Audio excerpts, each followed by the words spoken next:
There are over 1,000 UFO sightings reported around the world every month.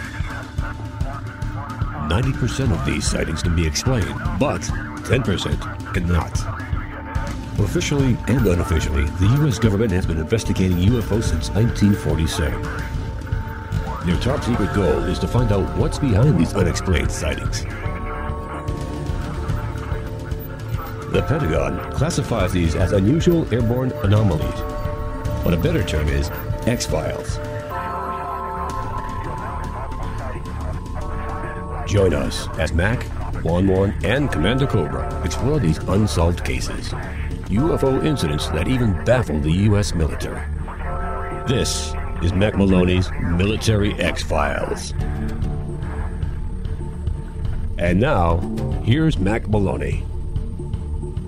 Hey, good evening, everyone, and welcome to Mack Maloney's Military X-Files show here on the Distant Thunder Radio Network. This is Mack Maloney. We have a very interesting shoe for you tonight. However, you say that every night. I know. Well, and we never fail, do we? That's right. Okay, thank you. All right. Because Cobra isn't here, you are stepping on your introduction? That's right. That's right. I'm going to take over. Okay. It's going to be a coup. Yeah. The game's afoot. That's right. Sherlock Holmes used to say. Anyway, that voice you're hearing is...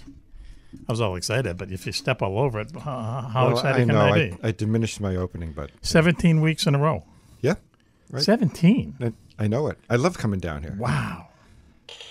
First one of the night. Unless I'm, deadly sick or something, Yes. or I need to be in the bunker because of I got some strange disease or the weather's bad. We'd want you to stay home at that point. But right. Juan-Juan has been here 17 consecutive weeks in a row. And I'm telling you, this is amazing. It's like Bob Dylan, actually showing up 17 times in a row. But anyway, Juan-Juan, so thank you for gracing us. But he doesn't talk to anybody. No, he's a weird He's so dude. weird. Yeah, he is. I love him, but he doesn't talk to the audience. Yeah. He doesn't engage the audience whatsoever. No. He's a pretty funny dude back in, there's a documentary film of him. I think it's called Don't Look Back. It's about his tour of England. That's good. And he just rips apart. Every British person he talks to, he just rips them apart.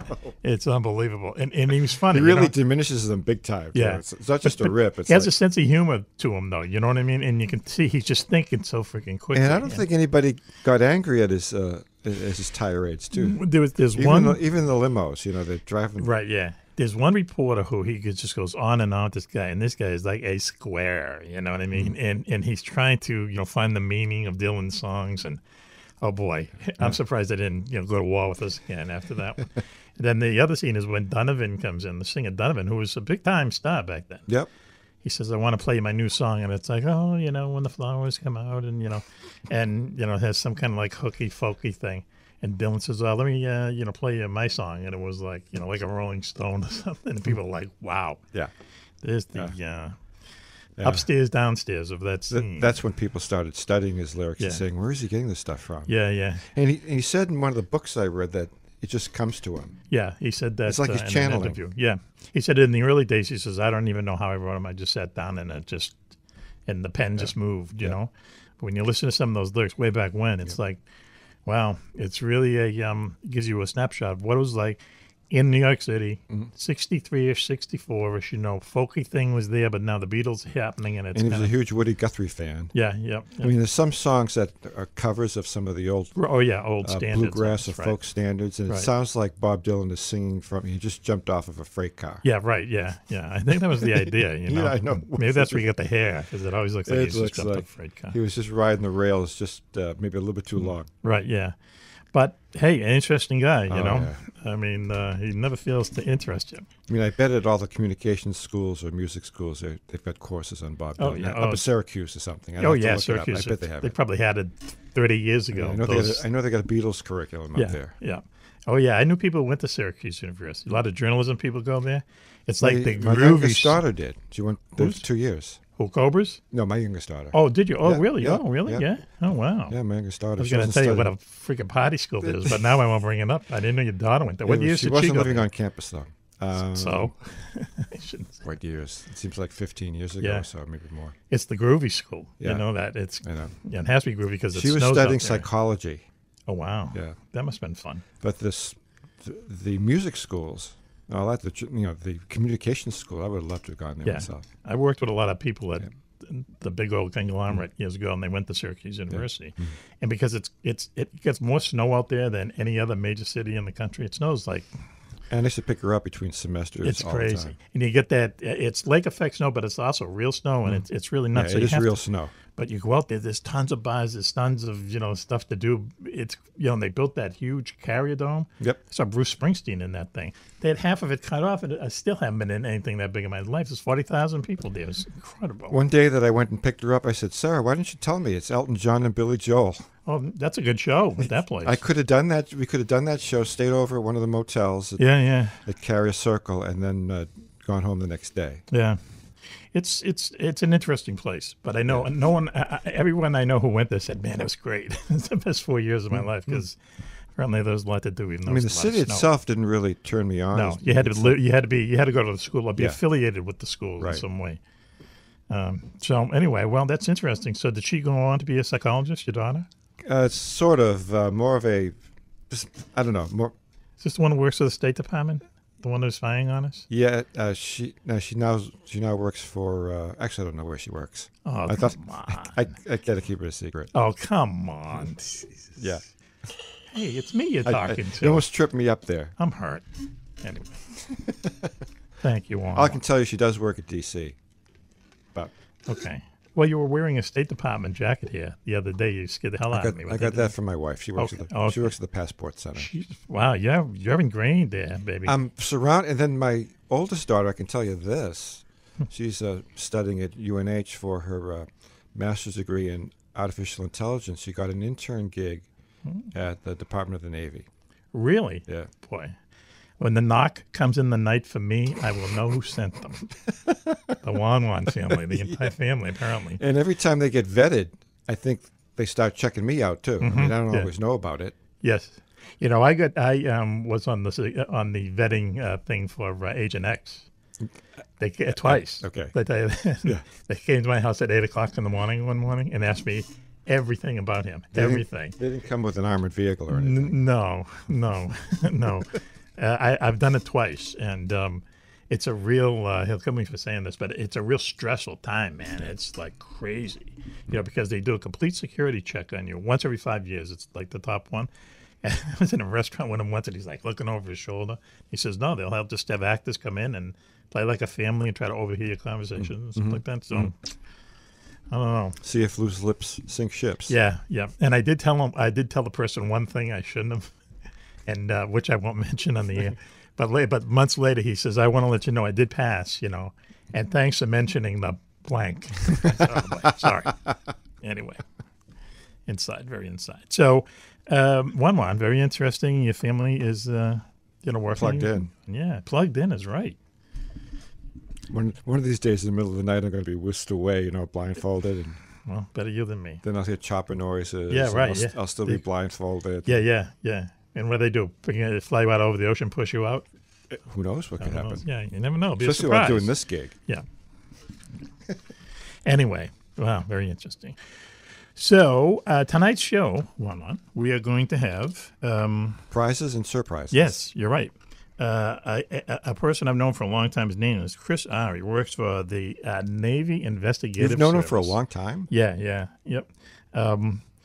We'll talk about it when he comes on, but he's basically a military detective for the Navy, and he also fought the Somali pirates way back when. And that's when I first met him. That's amazing. And he's going to be on. He's calling in from Hawaii tonight. How about that? Yeah, that's really. He must be working on something serious. That sounds like good duty. I mean, I know you're in Newport, Rhode Island. I can't think of any better duty than that in the Navy. But he's in Hawaii. I was protecting our country big time in Newport. Well, he's doing the same, I'm sure, in Honolulu. I keep missing the folk festival, though. Yeah, well, it's expensive to get into that.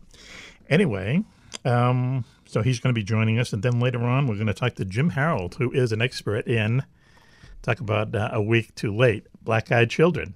He's going to tell us all about black-eyed children. And he's an expert. He's an expert, right. As our listeners might have heard, a couple weeks ago we had a black-eyed child in the studio with us tonight. We did. 30-minute segment, yeah. Very interesting. The Jesus out of me. Hey, you and me both, brother. So maybe Jim will settle us down a little bit. I'm still shaking from that little freak. Anyway, I can't even go out my backyard now at at night. Yeah. Just in case I encounter somebody. Yeah, it was kind of creepy.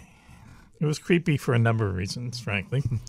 And then we're going to be talking to Susan and Willy. Susan McNeill, I think is the way you pronounce it, and Willy Miranda. No relation to the Miranda warning, I don't think. We'll see.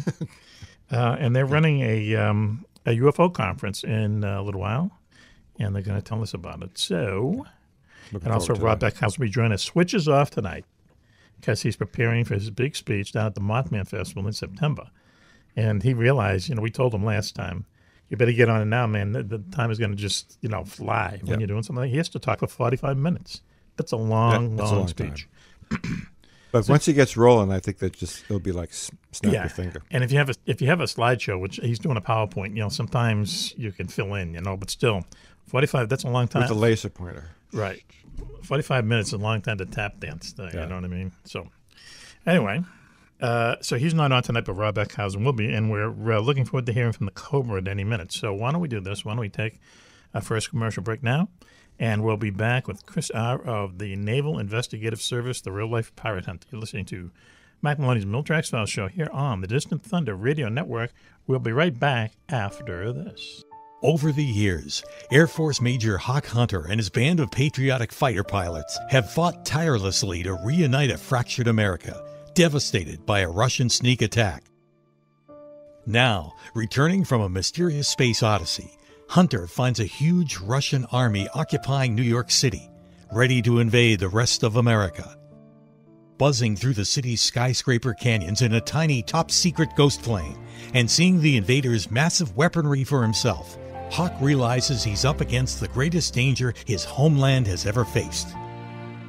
But equally alarming are reports claiming that Hawk's former girlfriend, Dominique, is living with the head of the Russian secret police in a Manhattan penthouse. Is she his prisoner, or is she something else? With the woman and the country he loves in dire peril, Hawk Hunter, the wingman, will apply all his aviation prowess to launch the most crucial battle for America yet, no matter what the risks. Filled with fast-paced action, a wide range of aircraft and military hardware, Battle for America brings back your favorite characters from earlier books in the Wingman series and delivers a riveting story that reveals new insight on America's most famous hero, the Wingman. That's Wingman 18, The Battle for America. On sale now at Amazon.com and available at your local bookstore.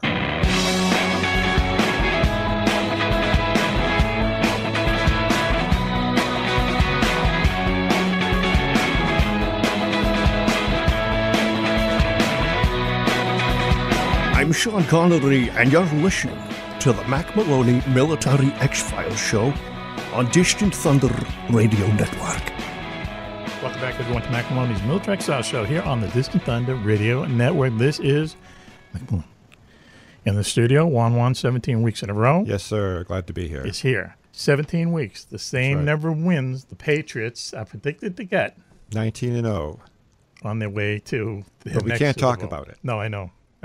The more I read about it today, the more I heard about it, I said, you're right. You can't talk about it. You have to push it out. I actually hope they lose the first game so we don't have to talk about it. I was listening back to the replay. I'm thinking if they lost their second or third game, we'd be losing the first game is too much drama.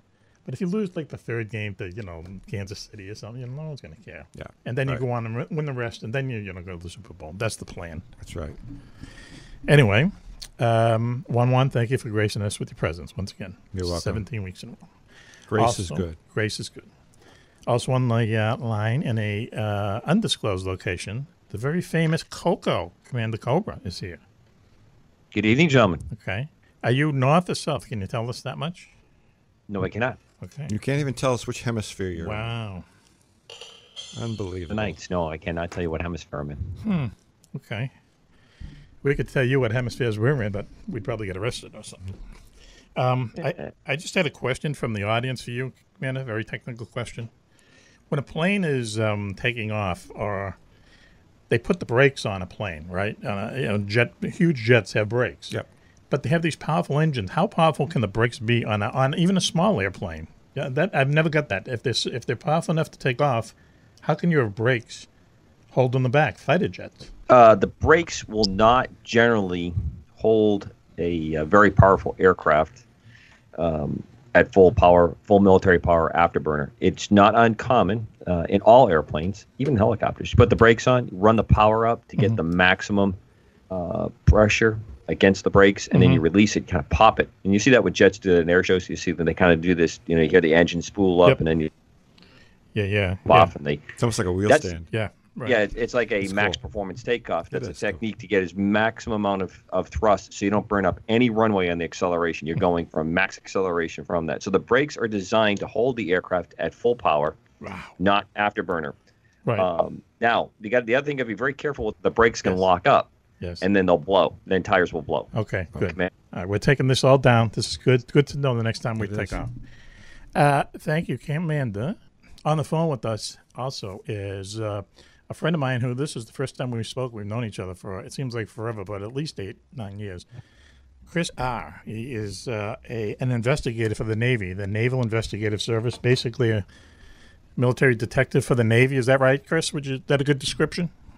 Yeah, absolutely. We're the federal law enforcement agency for the Department of the Navy and Marine Corps. Okay. And how long have you been in the Navy? So I've been with NCIS for about 9 years, and then before that I was with the Drug Enforcement Administration. Okay. And how long did you pray that you'd be, That's amazing. I was reading his bio. I can't believe he's been all these danger zones. But I was going to say, how long did you pray to get located in Honolulu? Isn't that like the dream location for any military person? I tell you what, it's not bad. You know, I'm looking out my window now. It doesn't get any better than this. Wow. Waikiki. There's people out there surfing and everything. Man, I know. Oh, man. And what time of day is it? It's about 12:30 p.m. Oh, okay, 12:30 p.m. Okay, up late. Thank you very much. Oh, no, wait. Is he up late or is he up? That's the middle of the day. That's okay. Just a little bit after lunch. Thank you, Cobra. That's right. Is this something you always wanted to do, to be, a detective for the military, or is that, when did you want to start when did you start thinking about being that as a profession? My dad was a DEA agent actually in the 80s in Colombia. And so I kind of grew up all around that, interned with him in college, started my career off at DEA. But I knew that I wanted to do something different. I wanted to work homicides, terrorism, travel overseas, be on ships. And NCIS happened to be hiring. And I was able to get on, right out of DEA, and the rest is history. So it's been a great career. Wow. And what are some of the more exotic places you've been that you can tell us? I mean, Honolulu was nice, but were you off of Somalia, or were you over there in that area? Yeah, so I was in a deployment team for 3 years that took me on the counter-piracy mission off the coast of Somalia. So I was on a DDG destroyer. Okay. And then I did protective operations in Africa. So we did 13 countries, all in Africa: Somalia, Uganda, Tanzania, Burundi, Kenya. Wow. And so I did 37 countries all throughout Asia. So you name it, Pacific, I've been there. Wow. I mean, that's not like taking a vacation. I mean, this is your career, just going from one place to another to another. Talk about duty stations. Those are really back to back to back in an 8-year career. Wow. Yeah. Did it ever did the travel and the being uprooted all the time? Did it ever get to be a drag, or did you enjoy every time they told you to go somewhere else? Getting that deployment syndrome out, living out of a suitcase or a duffel bag and going to, third world countries was one experience. I was in Afghanistan too. Right. And then, when I was with my admiral and I was staying at, 5-star hotels, going on safaris. Wow. It was a little bit different experience. Just tell us, in I want to say in your workday, what do you do? Someone will come to you with a case. They say, there's been some kind of drug operation uncovered, or someone's been murdered, or someone's committed, I don't know, espionage or something, and you go on the case just like a detective would go on a case in a big city or something? Yeah, exactly. I mean, we're essentially the cops for the Navy. So anytime, I'm at work, the phone will ring and like, hey, we've got a body, and then while we're on that call, they'll say, hey, just so there's a bomb threat on this side of the base, or, someone's been stealing classified. Right. Pulled a lot of different directions. Wow. We're talking to Chris Ahr, who is a military investigator for the Navy, the Naval Investigative Services. They are basically like the cops or the FBI of the Navy. He's been all around the world, as he was telling us in the first segment. And I was about to ask him, so Chris, I'm going to ask you, what's the worst and the best place that you've been? Let's start with the worst. Oh, gosh. I think probably Djibouti, Africa. Djibouti. Shake your booty there. Shake your booty? Okay. Yes. Okay. Why is it just, is it like real, I mean, poor and so on, third world? Yeah, it's poor. We, the entertainment-loving people, demand the best unlimited wireless plan ever from AT&T. I thought I raised you better than to make demands like that. You know what? We want even more than that. We want AT&T to give us unlimited entertainment. What else do you want, a flying car? Well, maybe HBO included in our plan. How about a unicorn? And we want to watch all our favorite shows without paying overages. Good luck with that. And we want all of this, plus we want to save $25 on our monthly DirecTV bill. But you can save me $25? Well, yeah. I'm proud of you, son. Only AT&T offers you unlimited data with HBO included and never pay overages. Visit your local AT&T store and get AT&T Unlimited Plus, our best wireless deal on unlimited data. Plus, save $25 per month on DirecTV. It's entertainment your way. After 22 gigabytes of data usage, AT&T may slow speeds. Plan includes stream saver and videos will stream in standard definition unless you turn it off. $25 DirecTV savings requires AT&T Unlimited Plus. Credits start within 3 bills. Service prices subject to change. Other usage, speed, fees, charges, and restrictions apply. See att.com/unlimited for details. I mean, it's dirty. It's hot. I mean, I walked out of my room and it took 5 steps and I was already like drenched in sweat. Oh, yeah, wow. And you're touching the sun. Yikes. And that's right up in the Horn of Africa, right? Yeah, it's right on the border of Somalia, so we're right there, kind of at the front. Mm-hmm. How long were you there for? So I was there off and on, but for 6 months straight, and then I did kind of in and out port visits when I was on the ship. Mm-hmm. And what would they call you there for? Was there a murder or something that you had to look into? Yeah, so I was doing. I was assigned to the USS Mason doing counter piracy. Okay. And so we were floating around doing patrols for pirates, and then. When I was stationed there full time, I was on the protective detail for the commander, so I was his basically bodyguard. Okay, wow. And were you armed? Did you obviously were carrying some kind of sidearm or weapon? Yeah, absolutely. We have our standard sidearm, and then we also have long guns and automatic rifles. Okay. And when you were the bodyguard for the CO, what would you carry? I know our audience would love to hear this. Sure. So the standard pistol overseas is the 6-hour 228. It's the 9mm version of what we carry. You familiar with that one? No. Well, Commander, 6 hour? Commander. Oh yeah. Yeah. Okay. Fantastic weapon. It's become the standard for the Coast Guard, Navy, and I believe aside from the investigative service, 2 other special units are using. Nice. Okay. And then and how many shots does that hold? So our mag was 17 plus 1. Oh, nice. Okay. Yeah, 18. All right. That usually gets the job done. 18 bullets. It depends on how many jobs you got to get done. That's true. If it's 1 and you have a good aim, I think, 9. Very practical answer, Juan-Juan. I'm proud of that. That was well placed. We're talking Somalia. We're not talking about Newburyport. Commander compliments 1-1. It's like 235. Those bastards over there, they're like flies. And what kind of? Oh, don't say that. Now cut that out. That's semi-racist. There. Anyway, so Chris, and when you I'm talking about the pirates. Oh, I'm sorry. Okay, not about the people. All right. No, who said that? I don't know. Okay. And when you carried an automatic weapon, what were you carrying? Yes, we had the Mark 18, which is kind of a smaller M4 variant, and then we had the MP5s. Okay. All right. Did you ever have to open up on someone with one of those things? Fortunately, no. But we came close. We did a boarding one time, and we had pirates that were holding some guys hostage. Yes. And, we had our guns drawn on them, and actually the hostage pulled a gun on one of the pirates. Whoa. And yeah, so it's kind of a moral dilemma. It's like, do we, can we allow this, or what are we supposed to do? But we ended up, our translator was able to wrestle him and take the gun away. Now, what's the hostage doing with a gun? And the first thing you do is you frisk the hostage, make sure he's not armed? Yes, they actually had him stashed all over the boat. Oh, okay. And so when we separated the pirates and the hostages, he had a pistol right behind the wheelhouse. Oh, wow, okay. Talking to him, and we bring the pirate over, and then the hostage actually grabs a gun and points it at him. Wow. Okay. All right. I don't think he was happy with how he was handled. No, probably not. They're probably not exchanging Christmas cards. So, what were these characters like? I mean, were they? People think pirates that they're swashbuckling, but I get a feeling that these guys weren't exactly swashbuckling, or were they? No, definitely not. Yeah, most of them, were just, poor kids, 17, 18 years old from Somalia. Right. And after their government collapsed, and the fishing industry went down, yep. Piracy was the best option. So they would just, get boats, and it would be, villages would sponsor and, provide food and weapons, and they'd just go out. It was, open season. So they'd, take down these motherships, like, fishing vessels yes. to go further out. Well, right. And then they would their little speedboats. and then they'd wait for a tanker or something to come along, and they'd just open up on them with AKs and point RPGs. Wow. And then either take hostages to get the money back for them, or they take the vessel back and try and sell it back to the companies. Right. So I mean, there's a little bit of a scam involved in this, right? Because the reason Chris and I know each other is that I was researching books on pirates, going back, and somehow we got connected, and he actually helped me do a few books. Yep. And but isn't there a scam where there was some insurance agency in East Germany or something, and they were always the broker between the pirates and the people who own the ship? And finally, people who own the ship, they just say, okay, keep the ship.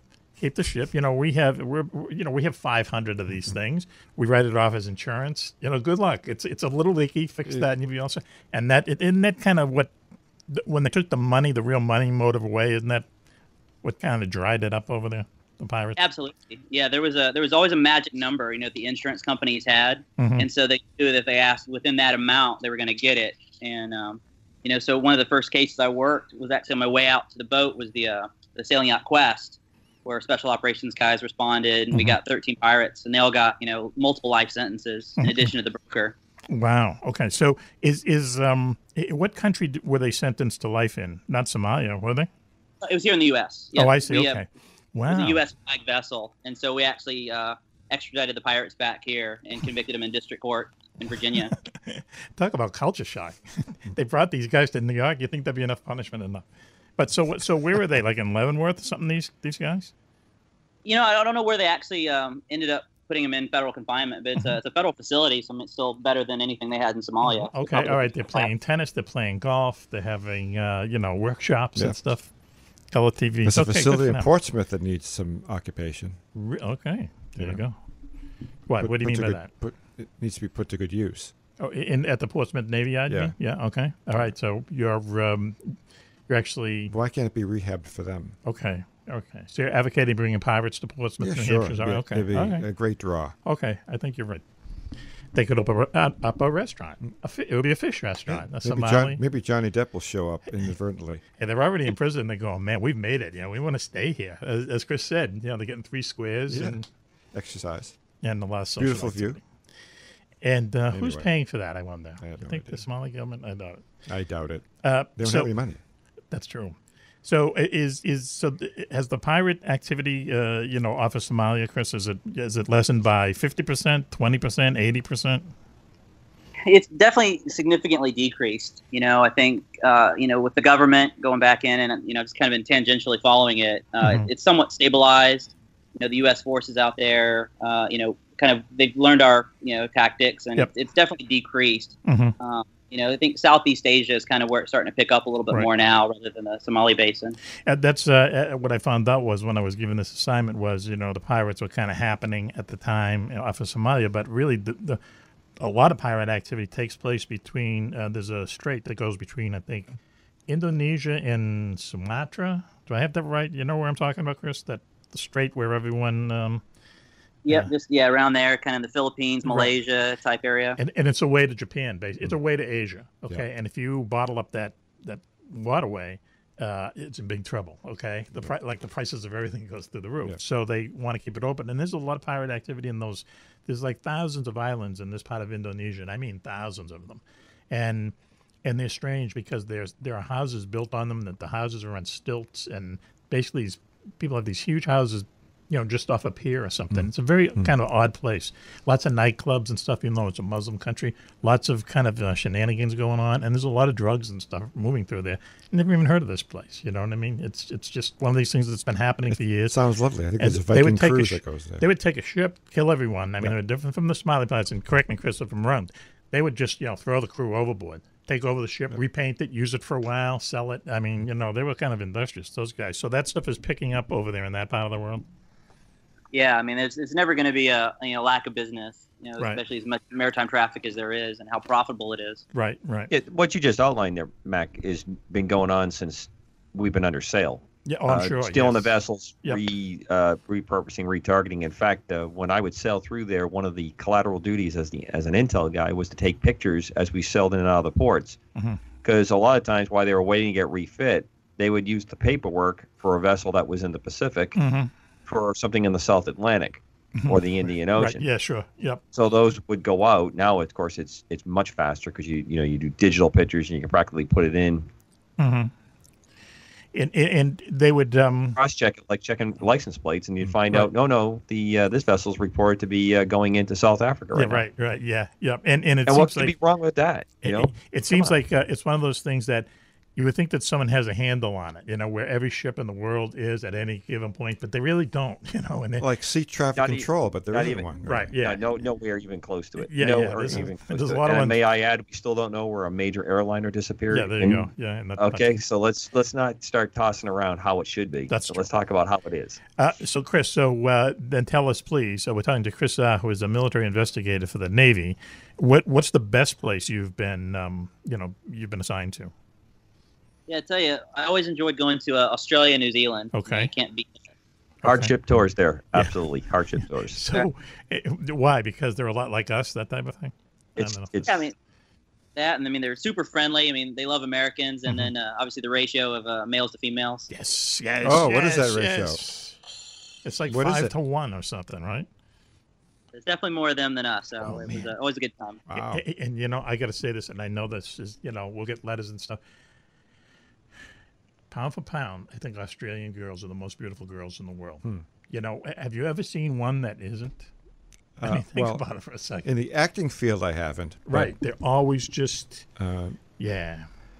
I don't know. I mean, you could be onto something there. I think I am. More investigative, and we have an investigator on the line with us. So Australia and New Zealand. Wow, that's cool. That's interesting. And how would you rate where you are now, Honolulu? It's got to be in the top 3 or 5, right? I'd say for weather and scenery, it's the most beautiful place I've ever been. I mean, now I know why it's paradise, but you definitely have to pay for the privilege of living here. Yeah, I've heard it's kind of downside. Yeah, kind of expensive there. So now, what do you do these days? You're based there, but what do you do these days? Yeah, so now I'm in just general crimes. So I'm one of several investigators that pretty much handles anything that's not specifically family sexual violence or counterintelligence. Mm-hmm. Okay, and does that come down to really like murders and stuff like that? Yeah, murders, drugs, burglary, a lot of frauds. Okay. There's a new phenomenon here that's going on. It's online sextortion. So there's these inmates in South Carolina or groups in the Philippines that either put out young girls on these dating websites. Okay. And sailors, essentially like this person's interested in me. They engage in a conversation. Adults do things adults do on camera. And it gets recorded, and then that person then reaches out and says, "Hey, I've got this. I'm going to send it out to your family and friends and command, unless you pay me, $1,000." Oh wow! And they're just sitting our tail left and right. Right. For some reason, one's writing furiously, taking down lots of notes. Well, as the nuns used to say, Mac, the idle hands are the devil's workshop. That's right. Yeah, I guess I don't remember my nun actually saying that, but I'm sure she did. She whacked your hands often. That's right. To remind you of that. Wait, right. Yeah. Careful now. Yeah. Careful. Yep. Lots of wrong terms being used here. No. She, it was the Board of Education, they used to call it, the Board of Education. Yeah. So Sister Superior. Yeah, sister Mary Elephant. Sister Mary Richard, my 4th grade nun. We used to call her Sister Mary Dick. Okay. Ooh. She was 7 feet tall, easy, and about 7 feet wide too. And she would see you chewing gum or screwing around, and walk very silently around the room, come down your aisle, and then boom! It was like you're getting hit with a sledgehammer. Sister Mary Dick, 4th grade, St. Anne's. We got to bring back those days. Yeah, those were the days. Anyway, so Chris, so when you get a murder call, I mean, is it simply just like on TV where the phone will ring, you'll pick it up, someone will say, "Hey, there's been a murder down at the docks. It looks like a sailor," type of thing? Yeah, so we get notifications from all different types. A lot of times the first responders will be base police. Happens on base. So they'll call us. They'll have a watch commander. Okay. And we have a duty agent. So there's always an agent who's 100% on call, at night, weekends. And they'll usually call that number and, tell us basically, the information we always get is wrong when we first get it. So, we show up and then it's something completely different. Wow. Isn't that weird, huh? Yeah, so we just prepare to roll. No matter what, we've got a major case response team that's always on standby. Yes. And so those are the guys in the vans with the forensics. And so the duty agent and usually a MCR team member will go out first and assess what it is, and then call in the rest of the team to go to find out resources and kind of surge. How many murders do you solve? What's the percentage? I'd like to say it's 100%, but it's probably less. It depends on where it happens. If it's on base and it's military on military, we usually have a better ratio of solving it because it's a smaller community. They can contain it right away. On an island, there's not a lot of places they can go. Right. But if it happens out in town, it's something that we work jointly with the locals, or in bigger cities where it might be a random crime or like a gang affiliated or a drive-by. Those are obviously harder to solve. Right. And does it always have to involve someone in the military to call you guys in? Yes. Yeah, we have to have a nexus. So either a military victim or a military offender, or the military in general. So okay, right. Okay. So I got one quick question for you. With the change that's been going on with the opioid crisis, there's a lot of talk within the intel community that this is an outgrowth of the stuff that's coming out of Afghanistan, and that the military's really been hard targeted for it. I'm not seeing that. What's been your experience with that? So there's certainly a nexus with that. I mean, obviously the sailors and Marines have more exposure than people as far as being able to travel there, deploy military transports. We're certain meth is a big problem. Yes. People are making that on their own because that doesn't require a whole lot. The prescription drugs has always been a problem. The synthetics, spice and bath salts and those kind of things. Yes. We definitely, certain cases more so with other branches, kind of make a commercial endeavor to, smuggle out some of the drugs or do some of the things for other people. Are drugs behind most of the crimes, or half of the crimes, or? I would say, it depends on the type of crime. Between like the different services, like with the Marine Corps, you find a more violent crime. Okay. That's typically, fueled by passion, spur of the moment kind of thing. Yep. The Navy, tends to be a little bit more, even tempered than the Jihadists. Yeah. Okay. Different, levels of types of crime. So, obviously Air Force, Coast Guard, they all have their own communities. Yes. But, definitely anytime we're concentrated around a Marine base or a fleet, concentration area, Pearl Harbor, Yokosuka, Japan, Norfolk, we see a lot more, violent crimes. Right.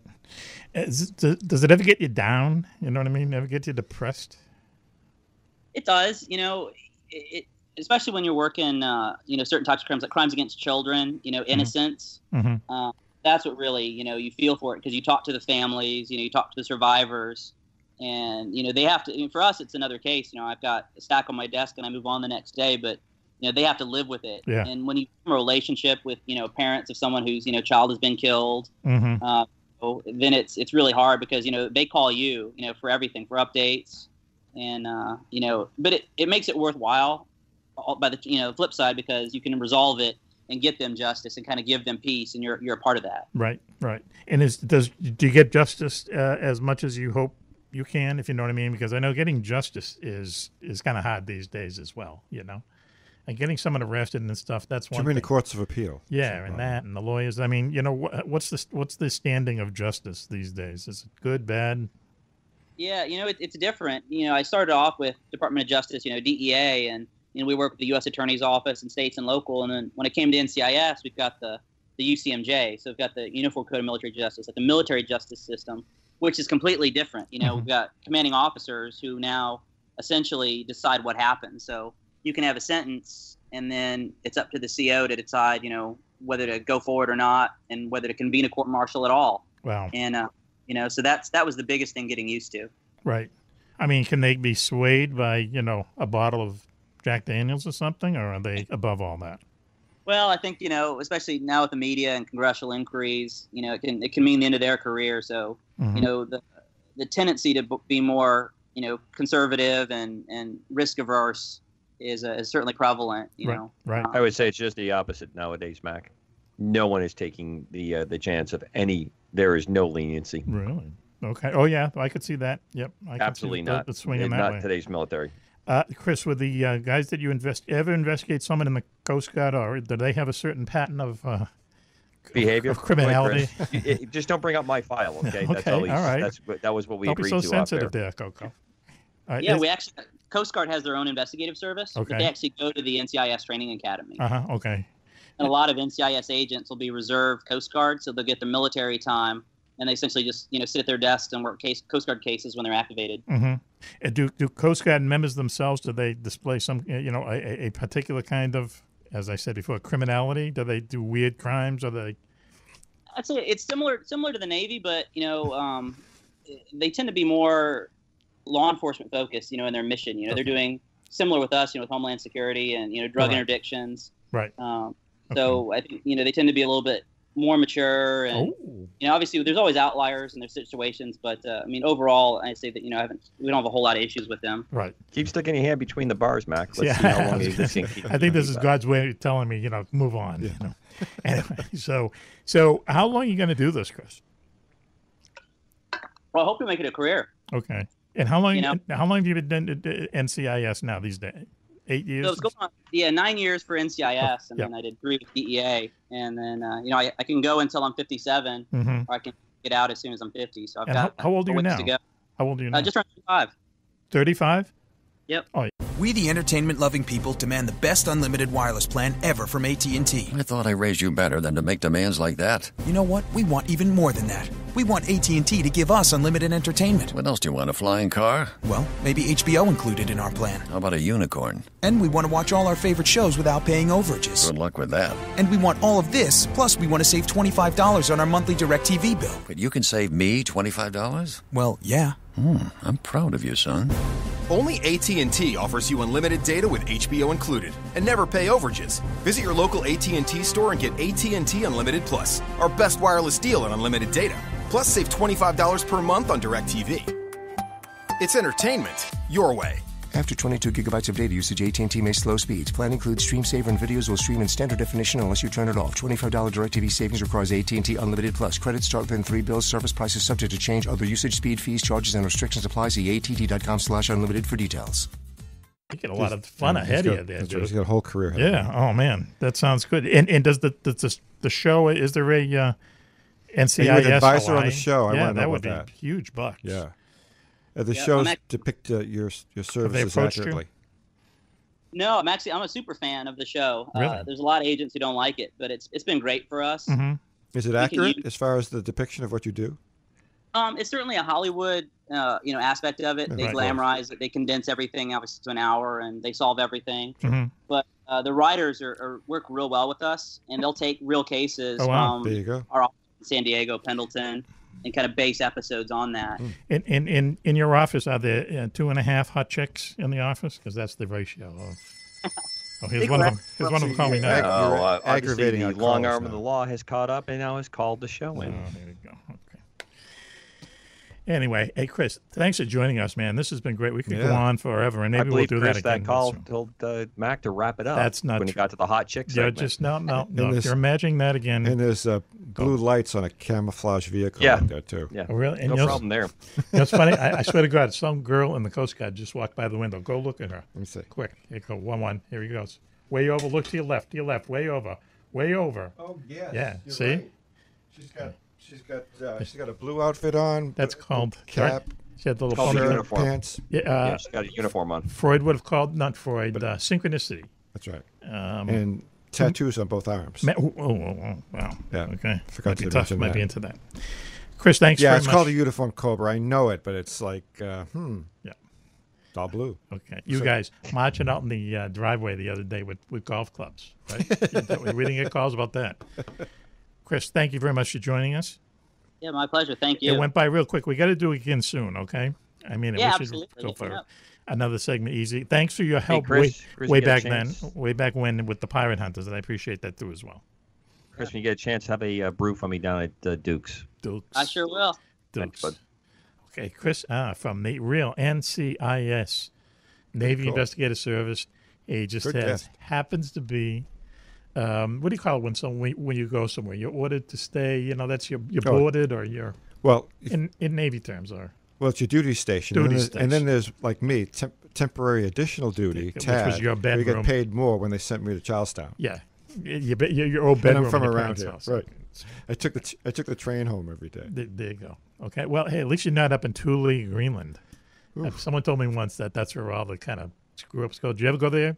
Chris, you've never been there, have you? Nope, never made it up there yet. Yeah. Cobra, were you assigned there at any point? No, I bet, but I've been through that part of the world. Okay. Is it true that all the kind of people they can't handle wind up there? It's not as nearly as romanticized as it used to be. Okay. All right. Good to know. But taking the air out of the bit a little bit. Chris, for the 5th time, thank you for joining us. We'll do it again real soon, okay? We know Chris is going to. And thanks for your service. I mean, he's in Honolulu, though. I feel like, he'll be out of Luau pretty soon, there he too. goes. Yep. Okay. Every night. All right. And when he gets sick of Honolulu, he goes down to Australia. I mean, they should make a TV show about you there, my friend. There you go. Thanks, Chris. We'll talk to you soon. Thank you so much. Chris Ahr. Great job. Care. Thank you for your NCIS. service. Okay. Wow. We will take a commercial break now and calm down here. You'll listen. I'll tell you, Mac. And now I know why Pirate Hunters was so good. There you go. You had a great source there. You did right. Really good. Let's take a commercial break right now. We'll be right back after this. Hang on. UFOs are found in Renaissance art, on ancient coins, and etched on cave walls. They are even reported in the Bible. But more surprising is when UFOs are seen the most, in times of war. Through centuries, thousands of UFO sightings have been made by high-ranking officials, military pilots, and ordinary soldiers. Often, these fantastic appearances occur at the height of great battles. From World War I to D-Day, to Korea, Vietnam, and beyond, military investigators are baffled. Why do UFO sightings spike so drastically during wartime? Could it be mistaken aircraft, or is someone, or something, looking in on us? In UFOs in Wartime, What They Didn't Want You to Know, Mack Maloney chronicles centuries of these incredible sightings and tries to solve the puzzle of why so many UFOs are seen while humanity is at war. Read about the scare ships, the ghost planes, and the ghost rockets, alien giants in the jungles of Vietnam, UFOs controlling our ICBM bases, dogfights with flying saucers during the Gulf War, and more. 300 pages of unbelievable stories, along with many startling photographs. That's UFOs in Wartime, What They Didn't Want You to Know, by Mack Maloney. On sale at your local bookstore or on Amazon.com.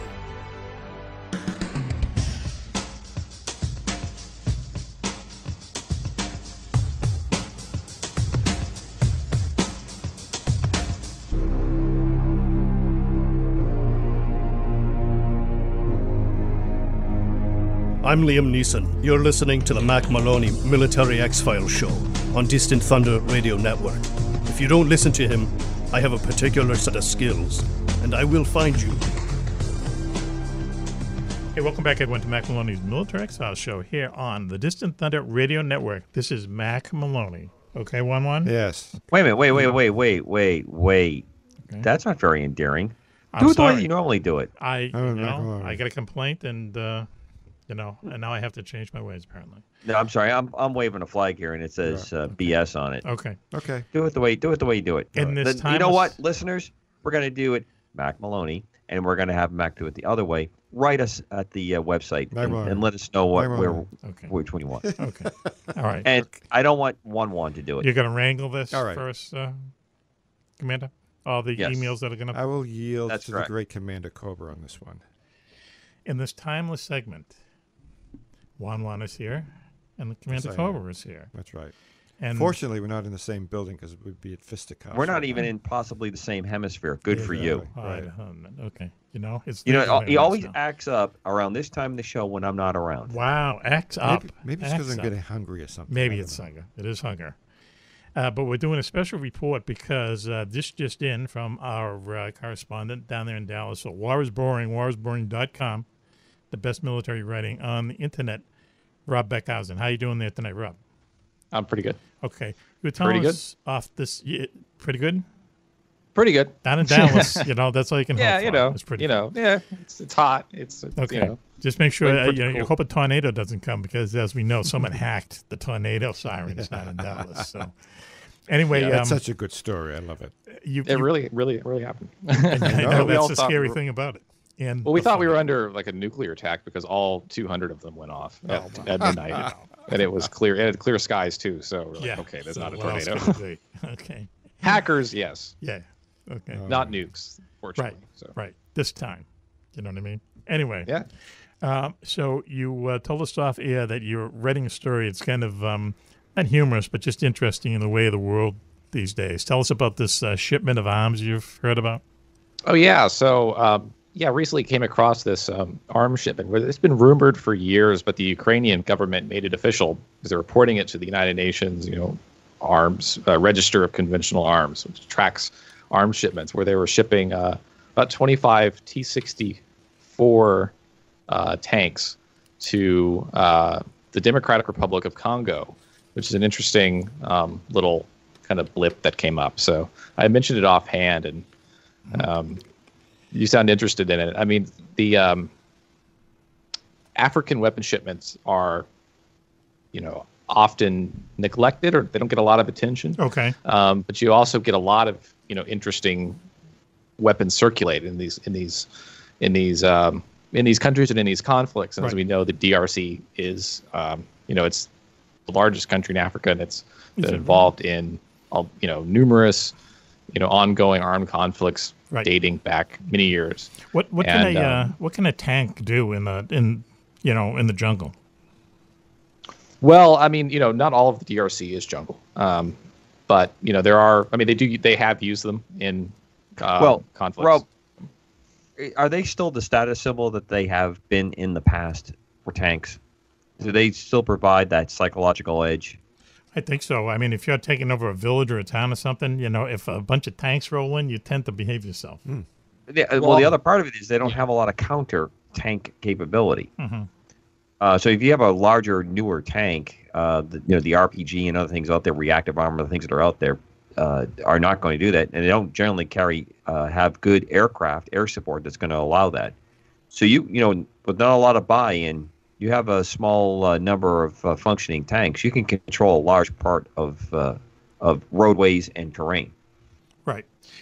Right, and so I should note on that the T-64. It's a 50s era tank, but it's been upgraded, a little better armor. But the nature of sub-Saharan African warfare is, it serves that purpose because, the way these armed groups often fight is they're like giant shoving matches. If you think of it that way. People in the Western world tend to look down on some of these insurgent groups. They say, "Oh, they're just running out in the open." When they see these soldiers running in the street.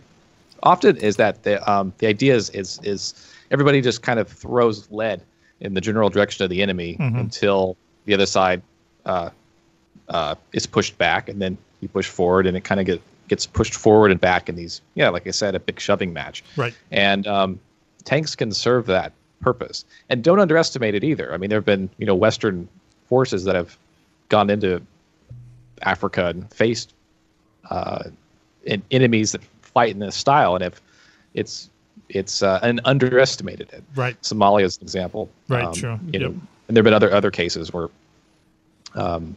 British troops in, I believe, Liberia. I don't know if I have that right. In the late 90s, where they suffered some casualties from a group that was really teenagers that fought in that manner. So look at Chad. Not the movie star of the country. They had the Civil War, and in some of those cases, the French went in there and, they got hurt. Well, the Chadians were really some of the most innovative, combatants on the continent, where, in a lot of cases during the Cold War, the Soviet Union would try to build up these friendly governments in Africa, build up their armies along Soviet lines, which never quite worked. We've given them these big, heavy armored vehicles, which are useful, but the Chadians use light pickup trucks. Oh, cool! And modified they applied them to their traditional warfighting doctrine, which was based on raiding parties. Okay. And that's traditionally how people in the Sahelian region, the desert region between North and Sub-Saharan Africa have fought. It's these lightly armed, fast-moving raiding parties. Right. And so it's a very modern spin on a very ancient style of warfare. What a crazy place to live. You know what I mean? I mean, it really is. The DRC?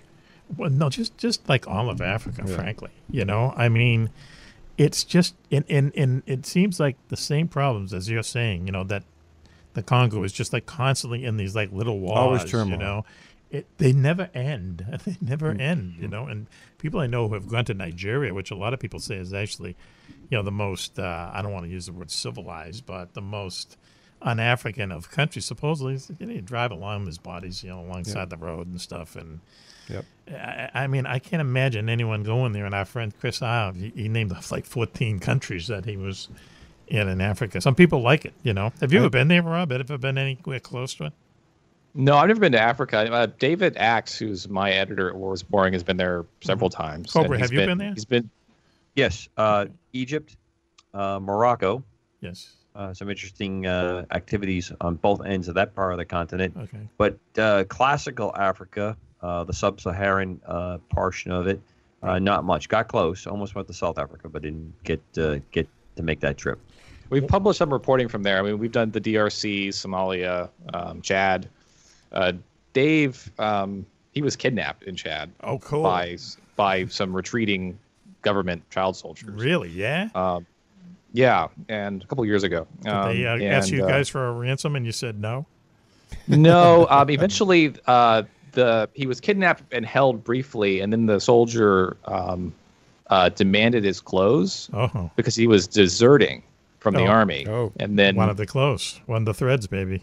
Gave him the clothes, and he wanted to blend into the civilian population, and then took off. And then the next day, there was a knock on his door at the house he was staying at. And after he'd gotten back home, and there was the soldier who was probably no older than 16, and his father, who they came to apologize and give him his clothes back. Wow, which was interesting. Yeah, but it all started like a Lifetime movie to me. Go ahead, please. Yeah, so he was in a town called I don't know if we're going over time, but he was in a town called Abiche, which is in eastern Chad, near Darfur. And at night, the government soldiers occupying the town began firing into the night, and it wasn't clear still to this day, whether it was a rebel attack or whether the soldiers were confused. Wow. And, friendly fire, and it just escalated to a point where, a big portion of the government forces in the town deserted in panic. Wow. And he got wrapped up in it. So sounds like sounds like Chelsea on a good night, doesn't it? Yeah, Sorry, I mean, that's Chad. That was kind of a hit, but that's okay. We'll let it slide. Hey, Rob Beckhusen, thank you for that special report. The government of Ukraine does this for money, real quick, or for political reasons? Principally money. I mean, but if they're trying to revive their arms exports, which is especially needed right now. Because of the conflict in eastern Ukraine, and they're trying to reform and rebuild their military. So arms sales they're really pushing it. Right. Okay. Well, hey, yeah, good for them. You have to go find the business where you can find it. Thank you very much, Rob Beckhusen, for joining us. Good luck down there in Dallas, and we'll talk to you very soon, okay? Okie doke. Okay, super. We'll take care, Rob. We'll take a commercial break now, and we'll be right back after this. You're listening to Mack Maloney's Military X-Files show here on the Distant Thunder Radio Network. We'll be right back after this. Over the years, Air Force Major Hawk Hunter and his band of patriotic fighter pilots have fought tirelessly to reunite a fractured America, devastated by a Russian sneak attack. Now, returning from a mysterious space odyssey, Hunter finds a huge Russian army occupying New York City, ready to invade the rest of America. Buzzing through the city's skyscraper canyons in a tiny top-secret ghost plane and seeing the invaders' massive weaponry for himself, Hawk realizes he's up against the greatest danger his homeland has ever faced. But equally alarming are reports claiming that Hawk's former girlfriend, Dominique, is living with the head of the Russian secret police in a Manhattan penthouse. Is she his prisoner, or is she something else? With the woman and the country he loves in dire peril, Hawk Hunter, the wingman, will apply all his aviation prowess to launch the most crucial battle for America yet, no matter what the risks. Filled with fast-paced action, a wide range of aircraft and military hardware, Battle for America brings back your favorite characters from earlier books in the Wingman series and delivers a riveting story that reveals new insight on America's most famous hero, the Wingman. That's Wingman 18, The Battle for America. On sale now at Amazon.com and available at your local bookstore.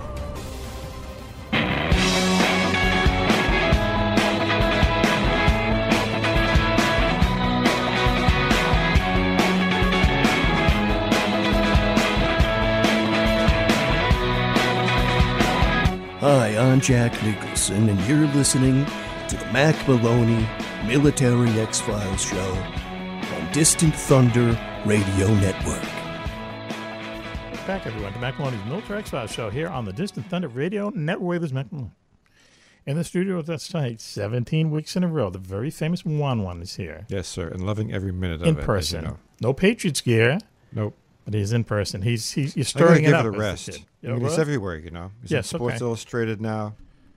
Well, maybe you're just stirring it up. Maybe it's the tantric way of following your sports team. Tantric. There you go. Until all of a sudden, kaboom. No? Okay.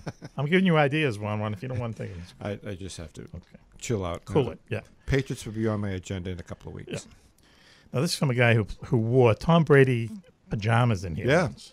Okay, with the little drop thing in the back. Which was awesome. A nice touch. Anyway. And TB12 hat. TB12 hat, that's right. 5 Super Bowls hat. On the line with us from the magic of Skype, two good friends of the show, Willy Miranda and Susan McNeill Spuhler, out there in Leominster, Massachusetts, and these two kids are putting on a UFO conference in October, the Greater New England UFO Conference, October 6th and 7th, in Leominster, Mass, 25 West Street, to be specific. How are you doing there tonight, you two? We're doing well. Okay. Great. Thank That's you. Right. At Leominster City Hall. It's at Leominster City Hall. Wow, it's at the City Hall. Interesting. Yes. Okay, and just give us the website real quick. www.newenglandufo.com. Okay, excellent. Okay. And how long have you been doing this? This will be our 3rd year doing it, but Steve Fermani did it 2 years. Mm-hmm. Okay. 5th year this has happened. Right. We, the entertainment-loving people, demand the best unlimited wireless plan ever from AT&T. I thought I raised you better than to make demands like that. You know what? We want even more than that. We want AT&T to give us unlimited entertainment. What else do you want, a flying car? Well, maybe HBO included in our plan. How about a unicorn? And we want to watch all our favorite shows without paying overages. Good luck with that. And we want all of this, plus we want to save $25 on our monthly DirecTV bill. But you can save me $25? Well, yeah. I'm proud of you, son. Only AT&T offers you unlimited data with HBO included and never pay overages. Visit your local AT&T store and get AT&T Unlimited Plus, our best wireless deal on unlimited data. Plus, save $25 per month on DirecTV. It's entertainment your way. After 22 gigabytes of data usage, AT&T may slow speeds. Plan includes stream saver and videos will stream in standard definition unless you turn it off. $25 DirecTV savings requires AT&T Unlimited Plus. Credits start within 3 bills. Service prices subject to change. Other usage, speed, fees, charges, and restrictions apply. See att.com/unlimited for details. And is it what you expected it to be? Even better. Really? Yeah. And who are you having? Who is speaking there this time? We have, for our keynote speaker, we have Nick Redfern. Oh, all right, Nick. Excellent. Nick, who's Nick? Nick deserves a rim shot. Nick Redfern is someone who he knows. He's probably written more good books about the paranormal than anybody. He's a British guy, lives down in Dallas. He helped me a lot with my books. Okay, he's just like a really good guy to go to get expert advice, frankly. Good. And he's a good guy. He sent me a picture once. Yeah, he sent me a picture once of a bear that had been shaved. Okay, a grizzly bear that had been shaved, and I still can't get the image out of my mind. It was the ugliest thing you've ever seen in your life. Who shaved it? I don't know. There was some, they're doing some kind of miracle, or it lost its hair or something. It was a nervous bear. I don't know. Anyway, Nick Redfern. That's what it is. There you go. So, what got you guys into UFOs? I mean, have you seen UFOs yourself? Have you witnessed UFOs? My mother saw one in Leominster, not very far from City Hall, when she was pregnant with me in 1963. Okay. And in the 90s, my mother and my brother saw one directly atop of City Hall. Really? Yeah. Holy cow. On a sunny noon day without a cloud in the sky. Right. So me, I've known Susan here for 25 years, and it was just a chance that we got together and started talking about this stuff. Right. Started talking about this. Right. And aren't there parts of Massachusetts, and it might be further west than where we are, where you are, that are almost like hotspots of UFO activity? Leominster is one of them. Okay. UFO activity in Leominster. Right. A lot of Bigfoot activity in Leominster over the years. Right. And of course, Lydia Andreasen was born in Leominster. Mm-hmm. Okay. And who's that? From the Ray Fowler from Maine wrote a series of books. The first of which was called The Andreasen Affair. Okay. And she grew up on Howard Street in Leominster, which is behind the which is off of Route 117, which is also known as Lancaster Street. Okay. Near the. Yep. All right. She grew up there. She was a child. She had a lot of abduction experiences when she moved out to Westminster. Oh, okay. She also in Ashburnham. She also had abduction experience. Right. But all right. So we asked this to people who we've had on the show before that they live near hotspots like St. Louis Valley is one of them, and there's places over in Scotland that are hotspots. People see not only UFOs, but they see, as we talk about this on the show a lot, they see Bigfoot activity. They see other kinds of paranormal activity. Makes us think that maybe all this stuff is part of the same thing. Orbs, all this crazy stuff concentrated in a place. It's very unusual. I have a contact customer of mine that had some experiences in the Worcester area back in those time periods that they're talking about. Mm-hmm. Yeah, it's funny. Do you think is there something about Leominster that might attract this kind of activity? Well, part of it could go back to the American Indians, Wachusett, Mount Wachusett, Mount Watatic, and Mount Monadnock, and that makes a triangle. Right. Okay. Right. And we've talked to Chris O'Brien who was an investigator in the St. Louis Valley for years. He was from Boston originally as well. And, that place out there was like a holy ground, not just for Indian tribes, but like several Indian nations. Yeah. All of them, millions of people.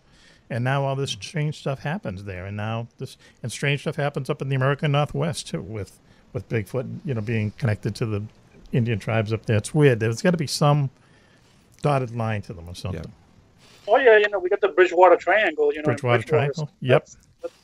Yep. Wow. Yeah, there's a lot of crazy stuff going on. So that's a big energy field that's being or something built. Yeah, it's been there forever.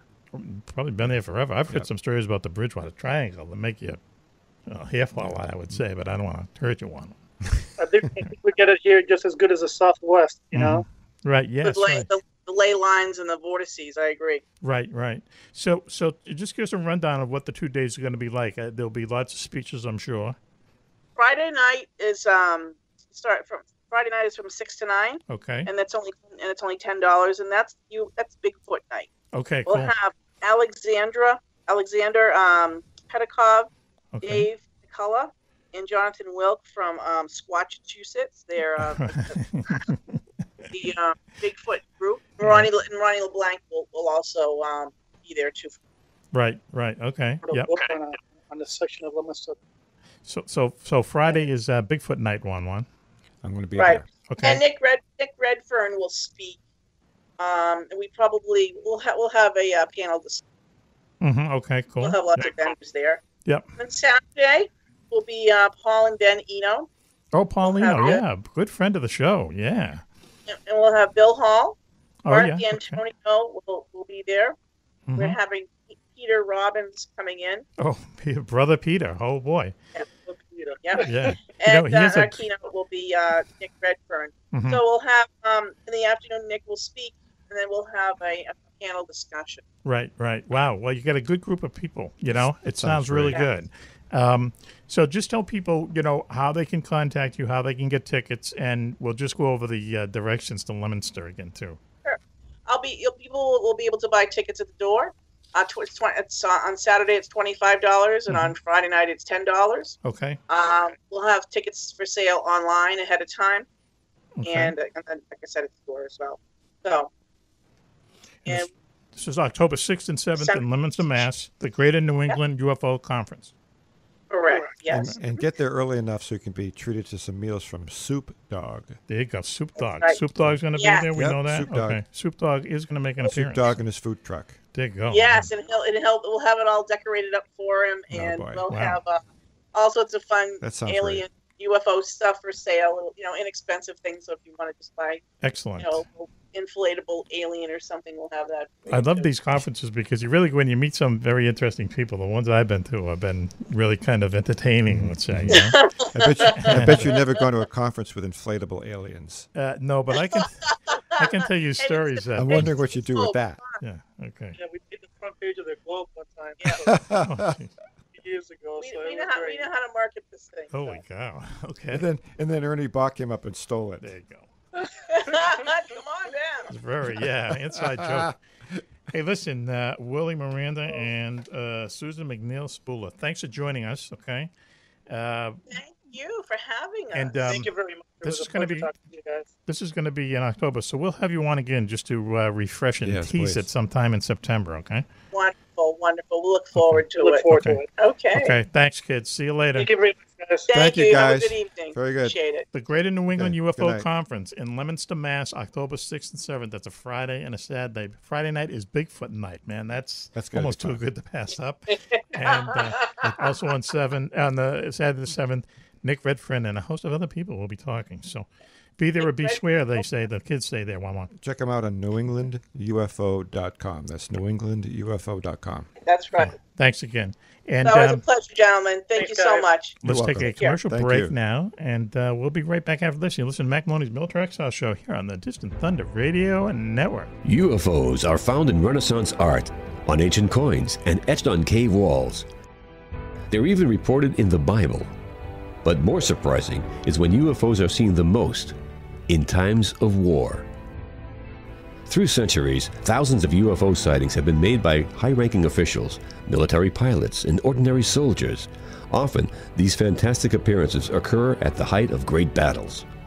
From World War I to D-Day, to Korea, Vietnam, and beyond, military investigators are baffled. Why do UFO sightings spike so drastically during wartime? Could it be mistaken aircraft, or is someone or something looking in on us? In UFOs in Wartime, What They Didn't Want You to Know, Mack Maloney chronicles centuries of these incredible sightings and tries to solve the puzzle of why so many UFOs are seen while humanity is at war. Read about the scare ships, the ghost planes, and the ghost rockets, alien giants in the jungles of Vietnam, UFOs controlling our ICBM bases, dogfights with flying saucers during the Gulf War, and more. 300 pages of unbelievable stories, along with many startling photographs. That's UFOs in Wartime, What They Didn't Want You to Know, by Mack Maloney. On sale at your local bookstore or on Amazon.com.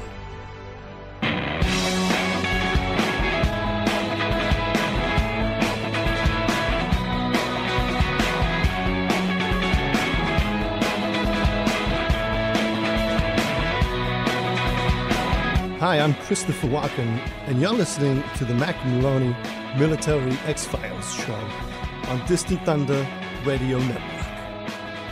Welcome back to Mack Maloney's Military X-Files Show here on the Distant Thunder Radio Network. In the studio with us tonight, 17 weeks in a row, the very famous Juan-Juan is here. Yes, sir. Okay. Dun, dun, dun. There you go. You should have your own flourish. I know. I love coming down here, though. I love doing the job. We're not going to bring up the Patriots again because we've already done it ad nauseum 3 or 4 times this show, and we get letters about them. Not everyone likes the Patriots. Juan-Juan, as tough. You know. Tough. Haters are going to hate. There you go. That was Commander Cobra. Get over it. Known on the street as Coco. At an undisclosed location, and we haven't really saluted him tonight, so why don't we just get it over with? Okay. All right? Yeah. You know, it's the enthusiasm that the salute is just brought out every week. It is the summertime. Complete variance of, you know, the occasion, the time. There's no order to it. Right. It kind of reflects... We're really slacking, aren't we? It's pretty slack. We're not squared away like you are. You can do 2 rim shots a show. Do you want to put one in now? No, saving them all up. I don't think that's going to pass muster there with the legal. You know, Cobra's the type of guy to check the knots. Our lawyers are talking, so we'll see how that all works itself out. I'm sure they're doing it all as volunteers, too, you know. Anyway. Cobra should be on the inspection team. He's like checking knots on my ditty bag. Oh, yeah, whatever that means. It sounds filthy. You know. I'm not going to explain it to you. I will say that for all the Coast Guard listeners, that was a Navy man asking a Coast Guard man to check the knots on his ditty bag. You know, I bet that's going to be in the Urban Dictionary before this show is over. I tonight. hope so. Whoa, hit the crickets by mistake. I better get attribution on it too. I'll tell you, Jeff is going to kill You're us gonna get after this show. absolute This will be keep it really. up. Hang on, I owe you this. Okay, here we go. I just want to remind everyone. People wanted to know what Juan-Juan's rap name was. Yeah, what is it? Do you remember what it was? Do you remember Cobra? I don't. You know, Juan hung low or something. No, like it that? wasn't. Don't pat yourself on the back there. J Jazzy Swoop. Oh yeah, J Jazzy Swoop. I have to write that down. There you go. You should know your street name, Juan-Juan. It might come in handy someday, if you know what I mean.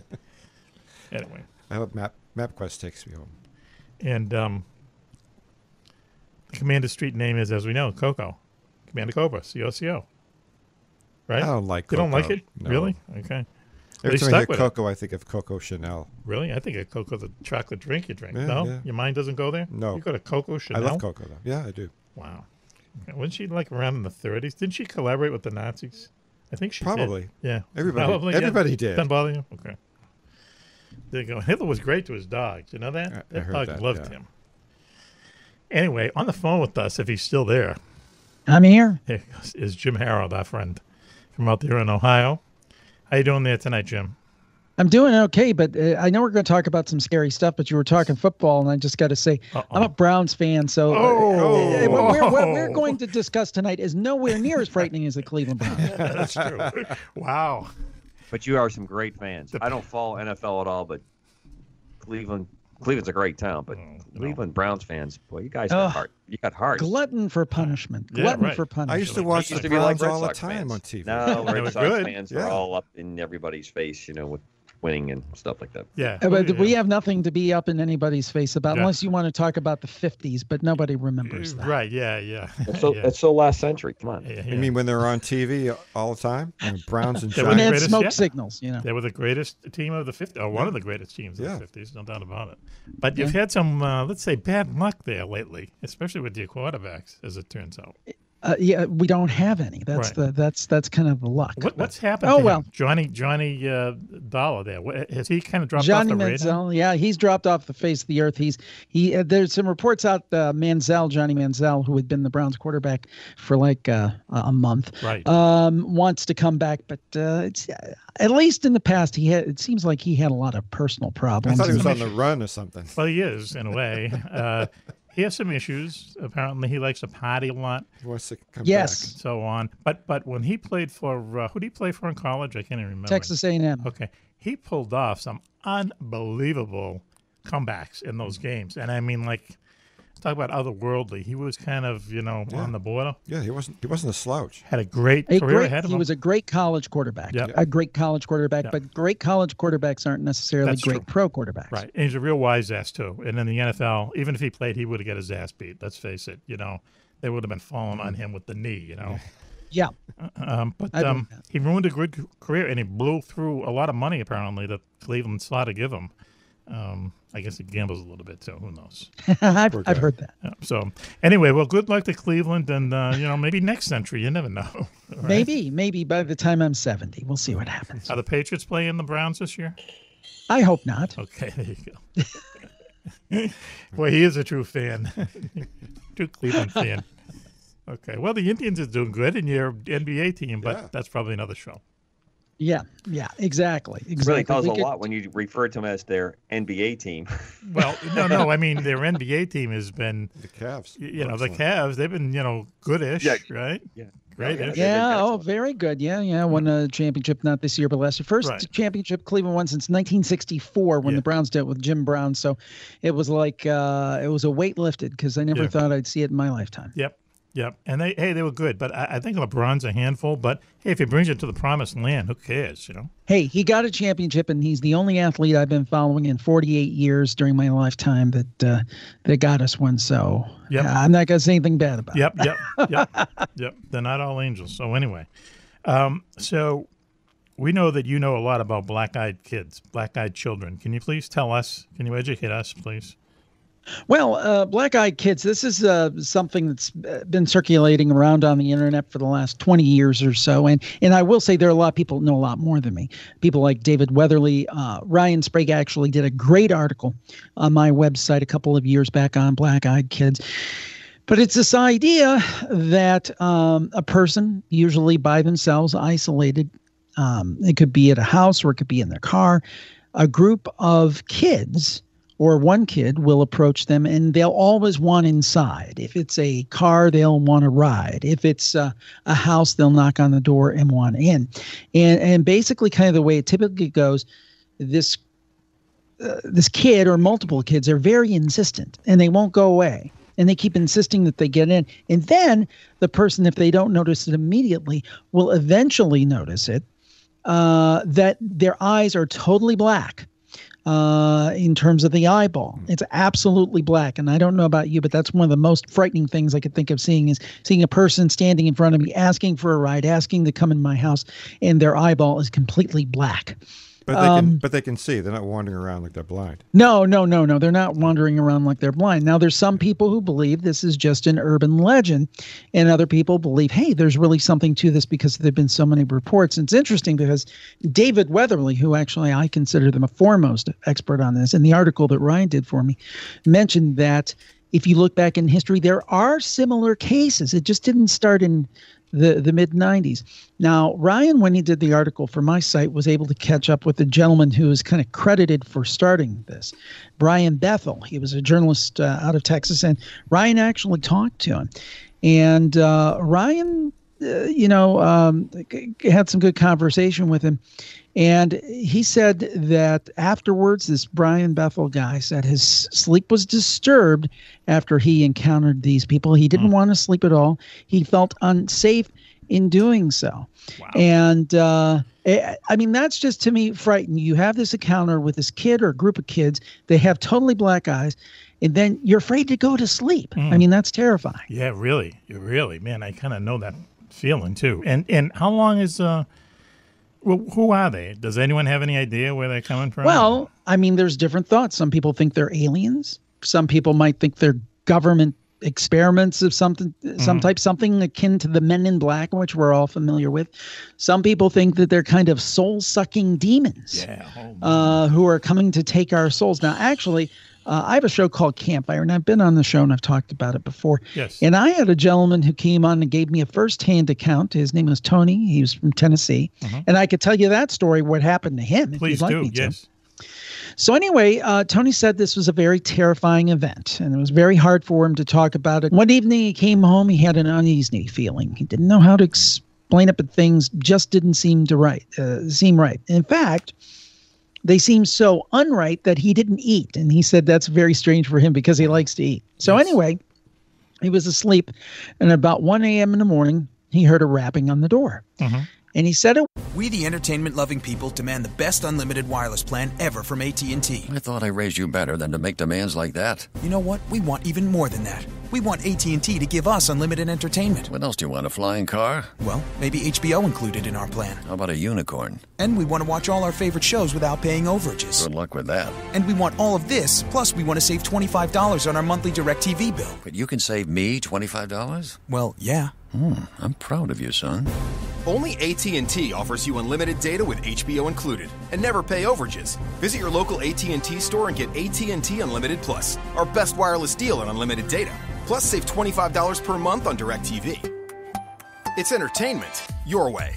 After 22 gigabytes of data usage, AT&T may slow speeds. Plan includes stream saver and videos will stream in standard definition unless you turn it off. $25 DirecTV savings requires AT&T Unlimited Plus. Credits start within 3 bills. Service prices subject to change. Other usage, speed, fees, charges, and restrictions apply. See att.com/unlimited for details. It wasn't a regular knock-knock sound. It was just this rapping sound. Now, he lives near a college campus, so I figured it was some drunk kids. So he ignored it and tried to go back to sleep. But it kept on. About 2:22, it started again. He said, I'm going to get up and see what this is. And he said there was a girl standing there. And Tony said she was probably 13 or 14 years old. She was looking down at the ground. And the first thing she said to Tony, as she was looking down at the ground, not at him, she said to him, they sent me here. Now, Tony was frightened. Even though this is a little kid, he's like, what in the world's going on? This is just really strange. Right. And he says, who sent you here? And she said, just please let me in. He said he felt a cold air sweep over him and his stomach was churning. He'd never felt that way before. He hadn't made eye contact. And the girl said, please let me in. He said, look, I'll go grab a phone. I'm not going to let you in, but you can use a phone. Do you want to call someone? Right. And she said, no, please let me in. They sent me here. And Tony got fed up and he yelled. He said, who sent you here? I'm getting the phone and I'm calling the police. He turned around, switched the light on. She said, let me in.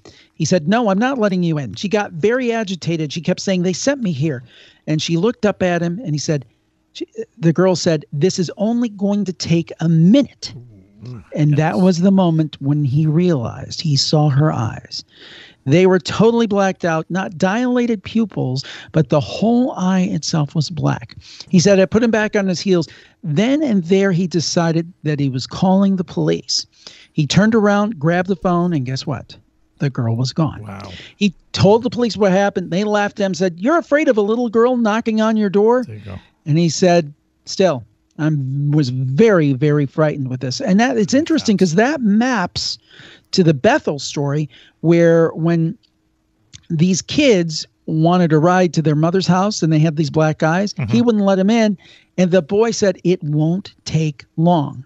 So whatever it is that these black-eyed kids do, and I don't know what it is, it seems to be a very fast process. Is it stealing your soul? I mean, I don't know, because if somebody has had an encounter and he has let or she has let them in, maybe they don't survive and they can't tell us what happened. Who would know? They'd be dead. You know, interesting also is how this has cultural cross lines. Asians talk about this. There's even, if you look at the old Celtic stories with the Banshee has a child type part of it as well. So it's amazing how many cultures have this thing pop up, and it's, you know, historically it runs a long time. Now, is there, and that's, go ahead. No, sorry, Jim, you go ahead, please. No, I was just going to say it's a very good point, and I think that's Weatherly's point, is that they don't call them black-eyed kids, but there's very similar kind of themes throughout history. But go ahead. We heard a couple of weeks ago that for some reason people on military bases, plus over Europe and over in the U.S., have encountered these people. Have you ever heard of that, or did it start in Germany or something? I hadn't heard that, but that's interesting to me because that, to me, kind of feeds into the idea that this could be tied to something like the Men in Black phenomena, which I think we're all pretty familiar with. And the thing to me is that is there some kind of cross-pollination between parts of the military and some kind of what we would think of as supernatural creatures? Maybe it's something of the government's creation. Maybe it's some tie-in with aliens or some types of hybrids. I mean, this is all speculation. But when you hear that coincidence of these things happening, that really makes you think about it. Well, how about this? I'm just going to throw this out as a crazy theory because you guys are, you know, familiar, let's say, with how the U.S. intelligence services work. Everyone here is a little bit. Black-eyed children? No, how about this? How about you throw something really crazy out there and you measure how far it goes? You know what I mean? How widespread does this, go? You know, it's just a measurement device. Let's do something really nutty. I'm sure that lots of those have occurred. It's just an interesting vehicle to use. Right. Now, of course, the child thing, and I've heard what you've talked about, Mac, about the Europe part of it, and a lot of that was the displaced persons at the end of World War II. And, just a huge upheaval that occurred. Right. And then you had the clampdown with the Iron Curtain. So a lot of that, emancipated children, all kinds of, just brutal pieces that had come out from the war itself, with, orphans and the whole 9 yards. And then you have a lot of things where you have birth defects and things like that. Right. I think that fed a lot of that. Plus you just put in the common lore of everything that goes on with, bump in the dark. Right. Kids, that whole kid thing, you have a normal response that says as mammals, you always want to protect the younger of your group. That's why we react to baby sounds of, humans and animals the way we do. One of the scariest Twilight Zones, I can still remember it, is where they're in the house and they can hear the kid inside the inside the walls. Yeah. Right. Right. Don't help me, She's mommy, crossed into a help different me. dimension. You know, and it's like, wow. There's no monsters. There's nothing. It's just, that's scary. That's and the window is closing, if I remember correctly. Wow. Yeah. And the other one is when Billy Mooney, who was later on Lost in Space, was wishing everybody into the cornfield. Yeah, right. But that shows you, just like you said, that juxtaposition, the most innocent, the people that we feel the most sympathy and empathy toward, children, and then you put the exact opposite on, these frightening eyes and this frightening kind of monotone way of speaking, which is another thing they talk about. And you put that together, and there's very few things more frightening than an evil child. Right, sure. Going back to the bad seed. I want to ask you one last question. In the mythology of the Bible, there is the discussion of the offspring between angelic and humans, and it comes up a lot that that is not always a looked upon good thing, and they follow that. Much of this follows in the black-eyed children situation, how they're shunned, how they appear, and the haunting capabilities that they have. Any connection that you ever come across? Any comment on that?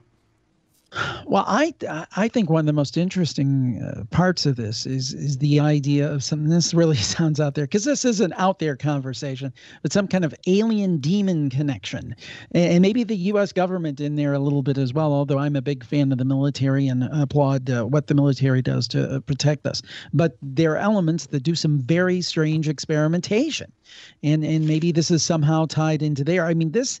When you talk about this subject, you are so far out there, because everything is basically, I hope I can say this, a wild-ass guess, because nobody knows. Nobody knows. But I can tell you, I believe, the guy that I was speaking to on Campfire that told me his story was very sincere.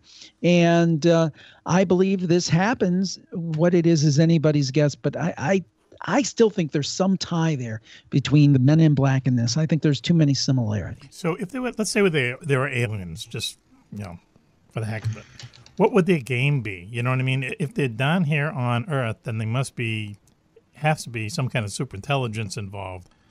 What would be their, their mission? MO?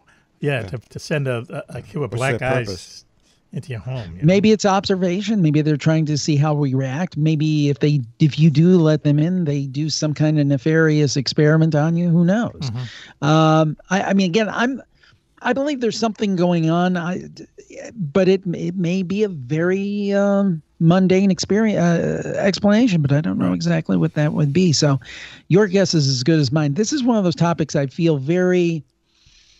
I have definite theories on a lot of different paranormal things. This is one where I could go 20 different directions with it. And I'm sorry, I don't have the answer. Jim, is there any recent activity that you can talk about that you've noted? By the way, your website is fantastic. I visit it fairly frequently. You have a lot of good stuff there. Thank you so much. No, I haven't done a show on black-eyed kids in a while.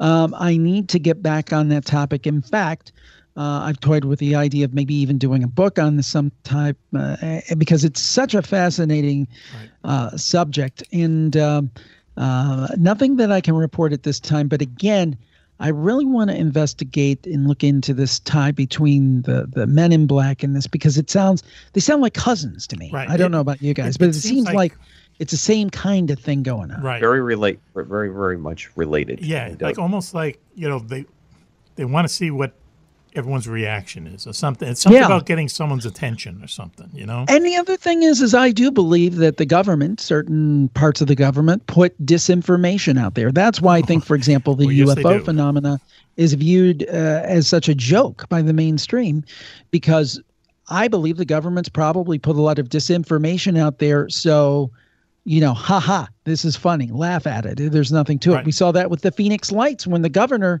dressed up in an alien suit or whatever it was, and later came back and said he saw him too. Yeah. So it's the idiot factor. Nothing to see there, right? Nothing to. Yeah, exactly. I saw that press conference, and he comes out. So Jim, there are people who have had encounters with black-eyed children and survived and lived to tell about it, or not? Well, I think that the key, yeah. I mean, obviously, I had one tell me his story. Brian Bethel told his story to Ryan Sprague. Yes, there have been, but I haven't heard as many. And again, some people believe these are just all made up. I've never heard the story where they let them in and they survive. That's the thing. I want to hear the story where the person lets them in and says, okay, this is what they did. Right. And then they survive. That's the story that I want to hear. Right. Okay. Wow. Right. Hey, Jim Harold, thanks a lot for joining us tonight. We really appreciate it. We knew that you were the go-to guy when we came up with this subject. Black-eyed children, it is one of the scariest things out there. I mean, and the whole idea where you can't go to sleep after you see them. Ooh, man. Oh, frightening. Oh, that's frightening. Website is jimharold.com, and there's a ton of stuff. Yeah. Right. And also, one last thing, check out my new app. It's totally free, Jim Harold Spooky Studio. It's on Android and Apple, and you can listen to my free shows there. It's pretty cool. Excellent. Jim Harold, he's the guy. Thank you, Jim. We'll talk to you soon, Thank you, Jim, very much. Thank you, guys. See you Thanks. later. Bye-bye. Hey, Jim Harold, and you're listening to Mack Maloney's Military X-Files show. Let's take a break now. We'll be right back after this. Over the years, Air Force Major Hawk Hunter and his band of patriotic fighter pilots have fought tirelessly to reunite a fractured America, devastated by a Russian sneak attack. Now, returning from a mysterious space odyssey, Hunter finds a huge Russian army occupying New York City, ready to invade the rest of America. Buzzing through the city's skyscraper canyons in a tiny top-secret ghost plane and seeing the invaders' massive weaponry for himself, Hawk realizes he's up against the greatest danger his homeland has ever faced. But equally alarming are reports claiming that Hawk's former girlfriend, Dominique, is living with the head of the Russian secret police in a Manhattan penthouse. Is she his prisoner, or is she something else? With the woman and the country he loves in dire peril, Hawk Hunter, the wingman, will apply all his aviation prowess to launch the most crucial battle for America yet, no matter what the risks.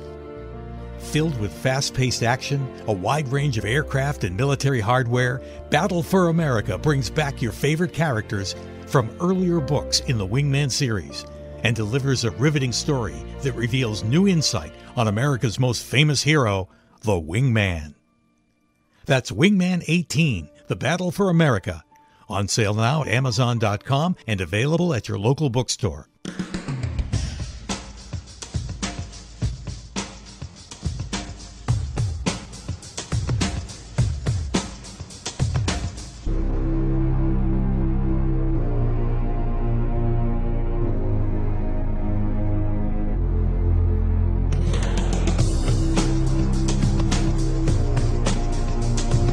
Hi, I'm Arnold Schwarzenegger. Hear me now and listen to me later.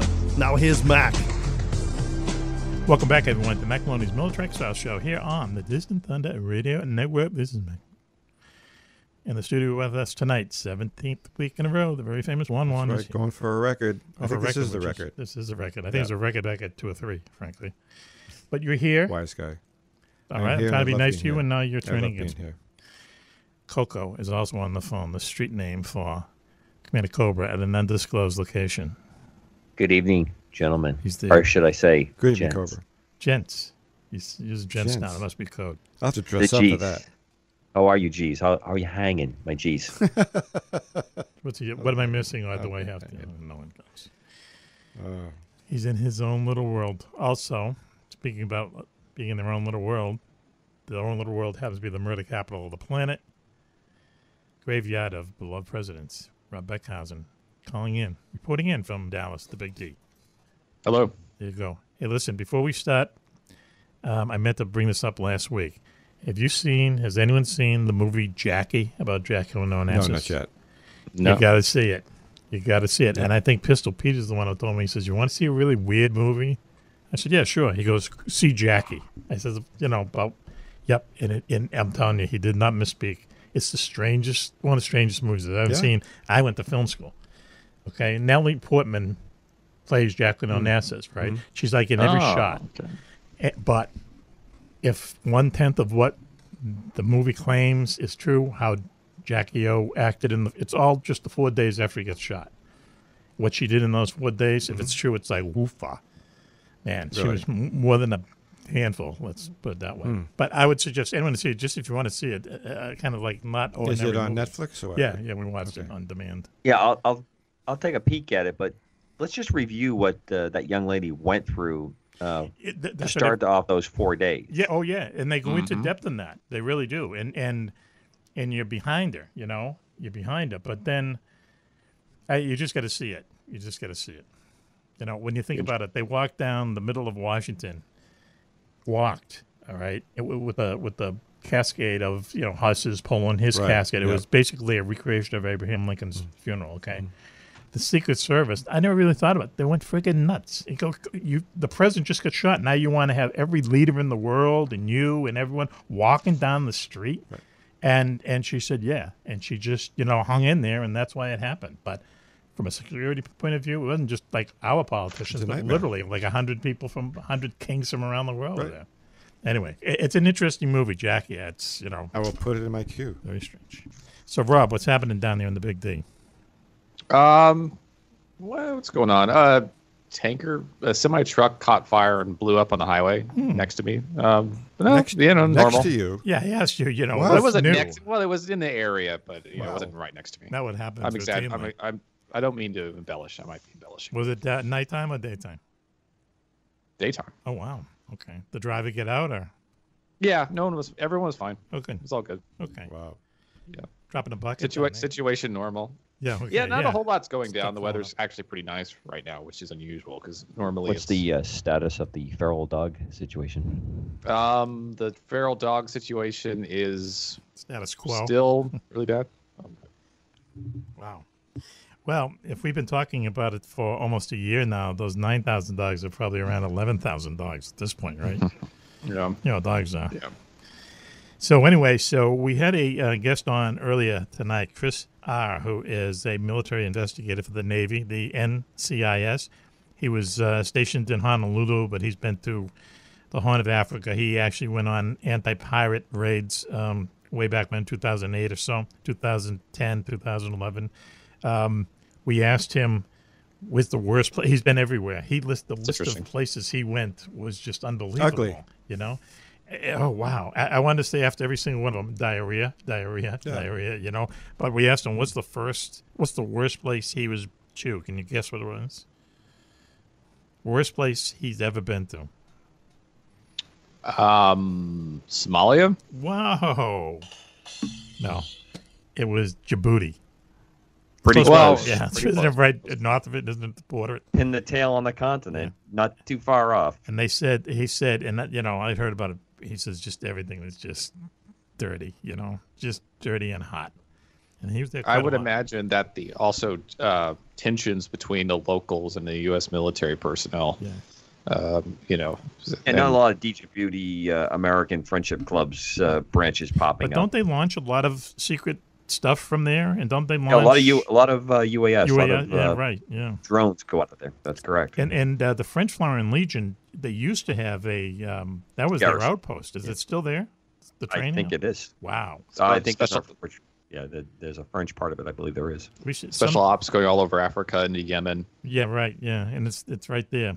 We should do a show.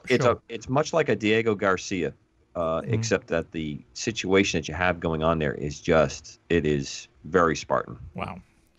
We should do a show about the French Foreign Legion some night. I've read a lot about them, and you wouldn't believe what these guys do. And basically, they fly you to Djibouti after they've beaten the crap out of you at their base in France. You go to Djibouti, and they literally just drop you out in the middle of the desert. And hey, if you make it back, we'll talk about continuing. That's how they do it.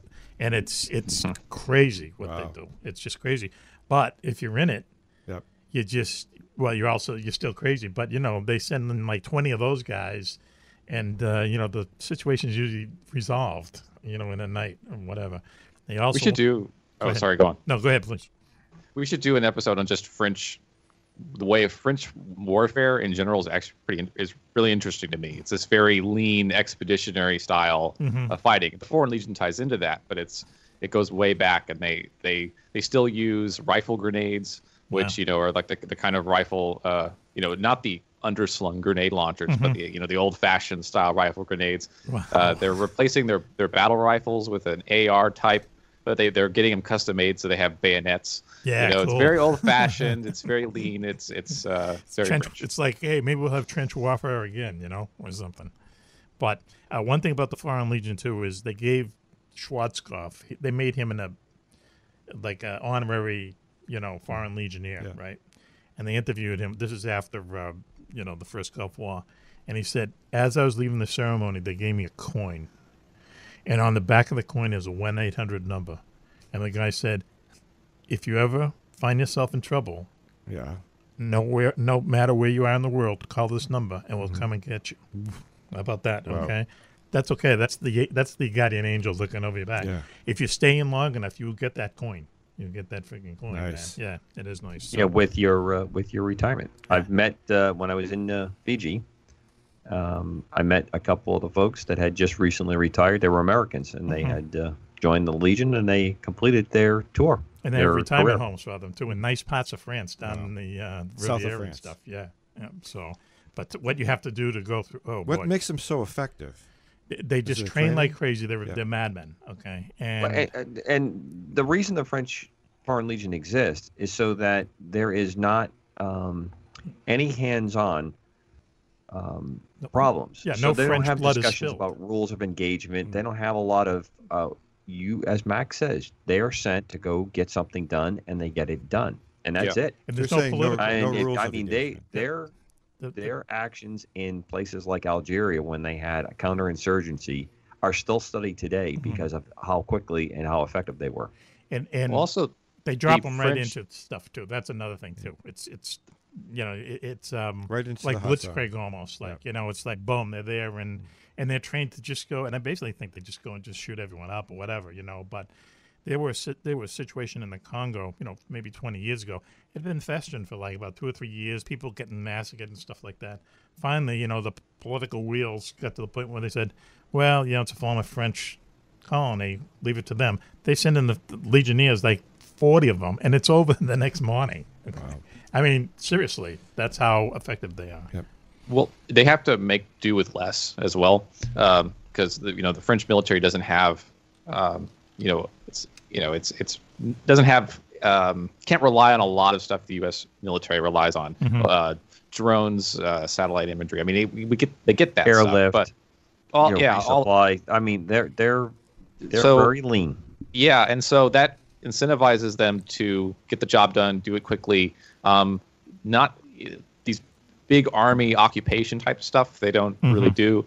They get in. They try to have clearly defined objectives, right? Clearly defined mission, and carry it out, and then leave. And, which is usually the smart way of doing things, and a lot of times people don't do it that way, The guys that I had met that were Americans said their biggest problem was that if they didn't have operations, was the infighting because of the different groups of legionnaires that were brought in. Not everyone speaks French or speaks it well. Right. You have different countries, different motivations to go through, and that's a huge problem. And I asked him, well, what were the best of the fighters? And he said the Samoans were by far probably the best group he had ever seen. They make really good offensive linemen too, as it turns out. Yeah, who'd want one of those guys bouncing on you? I could believe it, and I know that I mean, you can just show up at the French Foreign Legion headquarters in Paris. It's a famous address, and you just literally go and knock on the door, and they bring you in. Why are you here? They do ask you if you have a criminal record, but they don't really do a background check, so on and so forth. And then the first thing they do is they bring you out to a track. They have a track in the middle of their headquarters, a running track, right? And they say, "How fast can you run a mile?" Yep. This is the first before you're in street clothes, and whatever you say, it better be a number that they like, or they just let you go. And that's how they get rid of like 90% of the people, because they can't do it, know. But the ones who come there prepared, okay, now we can talk about the next step. And they basically bring you to another base in, I think it's Brest, or it's spelled Brest. Brest. Magic word of the wicked. Anyway, where they literally beat the hell out of you. They are not authorized, but they can actually hit you. They shoot real ammunition during the, and then you're there for 6 weeks. Yeah. And if you make it through that, that's when they put you on the plane and they drop you in the middle of Djibouti. Okay, and do like a 40-mile walk in the desert with like 50 pounds of boulders in your knapsack, this kind of stuff. But if you make it, you're tough as nails. You're tough as nails. So. Sure. Anyway. But hey, you get a coin, right, with a phone number on it to bail you up. Yep. Wow! Yeah. I just get I just get roadside assistance. That's all I have. Yeah, right. Yeah. AAA will not do this for you. I feel pretty inadequate. So we started talking about pirate and how pirates have kind of diminished. Chris Ahr said the threat isn't what it used to be because everyone kind of figured out the scam and so on and so forth. But I saw this thing on YouTube the other day, and I saw what I thought was the real solution is that a lot of these ships now have private security guards, and they got M60s and M16s and grenade launchers, and just go right on YouTube and you can see them. They're blowing these guys up before they even get to clear the ship. So they're private security contractors. Private security guys. And there was a time when you weren't supposed to bring guns on, like especially oil tankers and stuff like that. The merchant marine were crying that they couldn't carry. But I guess now they kind of look past that. So Rob, is that Bon roulette to keep it with the French? Let the good times roll. Oh, there you go. You're packing heat. Bring it on board. Yeah, that's what. Yeah, and then that probably put an end to it more than anything else, right? I know. Yeah, so I haven't heard the previous segment, so I might be covering well-worn territory here. But that's okay. There's really three. Piracy is at a low now. Probably it's at a low. It's at the lowest point since the late '90s. There was a real spike that got a lot of media attention too. Pirates on the loose and so on. And there was a spike that really peaked in around 2011. Okay. Particularly off the coast of Somalia in the Gulf of Aden area. And today it's really declined off of Somalia. It's largely concentrated in Southeast Asia. There's a lot of maritime traffic, and also West Africa. So off the coast of Nigeria. And you had these big tankers that were passing Somalia, and these what are really just, stupid, not particularly sophisticated criminal groups. Yep, that's what kids really going out there and snagging these multi-million-dollar ships and being able to ransom them off. And so really there are three things that the industry, governments learned about this, which is if you want to fight the pirates, you need to do really three things. Or two things that tie into a third thing. Okay. And the first thing is defend the ships. You empower the skippers to really, learn how to protect themselves. And that ranges from best practices, everything from, there's even books, free books you can download and read exactly how to armor and protect a ship, using security glass film to, so the glass won't shatter on you. Right. Chain link fences you can use as good enough RPG screens, that will detonate a rocket-propelled grenade. Razor wires, citadels, which are, in secured interior, armored interior compartments where you can, protect the crew and also cut off access to propulsion systems. There's all these little tricks that these crews can use to defend themselves, how to detect pirates, and then what to do, the procedures and so on. So a lot of effort has been spent on empowering the skippers to do these, and of course the private security companies with guns. And right there is that's the most important thing. Right. Secondly, you can take the fight to the pirates, but the best way to do that is to empower locals in countries like Somalia, because you remember that the pirates are opportunistic criminals, and so if you have a group of pirates hanging out in your town, they're they've got guns, they're kidnapping people, holding them for ransom, occasionally killing people. There's might be involved in the prostitution business, the drug business, and so on. So a lot of the locals in these towns in Somalia do not like pirates, didn't like pirates, and wanted them gone. And there were times when the locals would grab their AK-47s and go and run them off. Oh wow! And right. Shootouts and that sort of thing would happen if they got paid, right? I mean, they need. Are money. they getting paid, or are they just mad? A lot of times these local communities didn't want the pirates around. Right. There's just not. These are just criminal gangs. Right. And fairly small. I mean, this was. Right. It was made out to be this. Oh well, they couldn't go fishing, and so it's this. There are these righteous Robin Hood type people, but they robbed very few fishing boats. It was mostly these multi-million-dollar, big ships that they wanted. Where did the money with go? a big payday? Well, plus you have a criminal syndicate that forms out of it. You have warlords that are using it. You have, poorly paid operators, on the far end of it that are sent out. As we were talking before, Mac, they're drugged up pretty heavily. Right. And if it doesn't follow the formula, well, the warlord's not paying any problem. Yeah, it goes sideways, it goes sideways. People get killed, no big deal. But there was still a lot of money paid to these characters, at least back then. Okay, because there was some ransoms that went up as $40 million a boat. Sure. Okay, and so but that money isn't getting spread around in good community chest. No, I fashion. understand that, but it has to be spent somewhere. I mean, these warlords. I know at one point Time Magazine had a picture, and it was all these mansions along the shoreline of Somalia, and they said, well, this is where the warlords live. This is where the pirates live, But they must have somehow invested it overseas or something. I mean, there's just so much money, you couldn't spend it all in Somalia. You could buy Somalia. Right, you would think that that's what they're doing. Right. And, well, they would, you go build mansions in Kenya and then retire there. Then retire. Well, the smart warlords, the smart criminals, they would reinvest the proceeds into the piracy business, just like any business. Right. And so you hire crews, you get more boats. Right. Build a bigger house.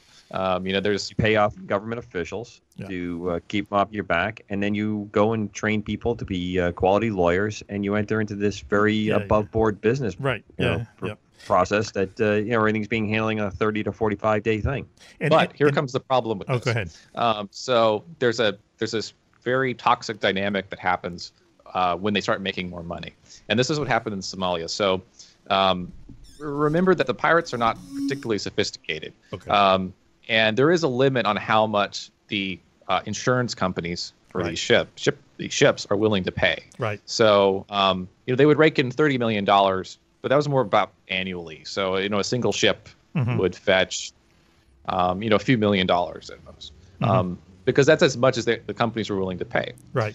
So what you'd have is that this trend toward pirates demanding higher prices, because it says, well, they don't know how much this ship is worth.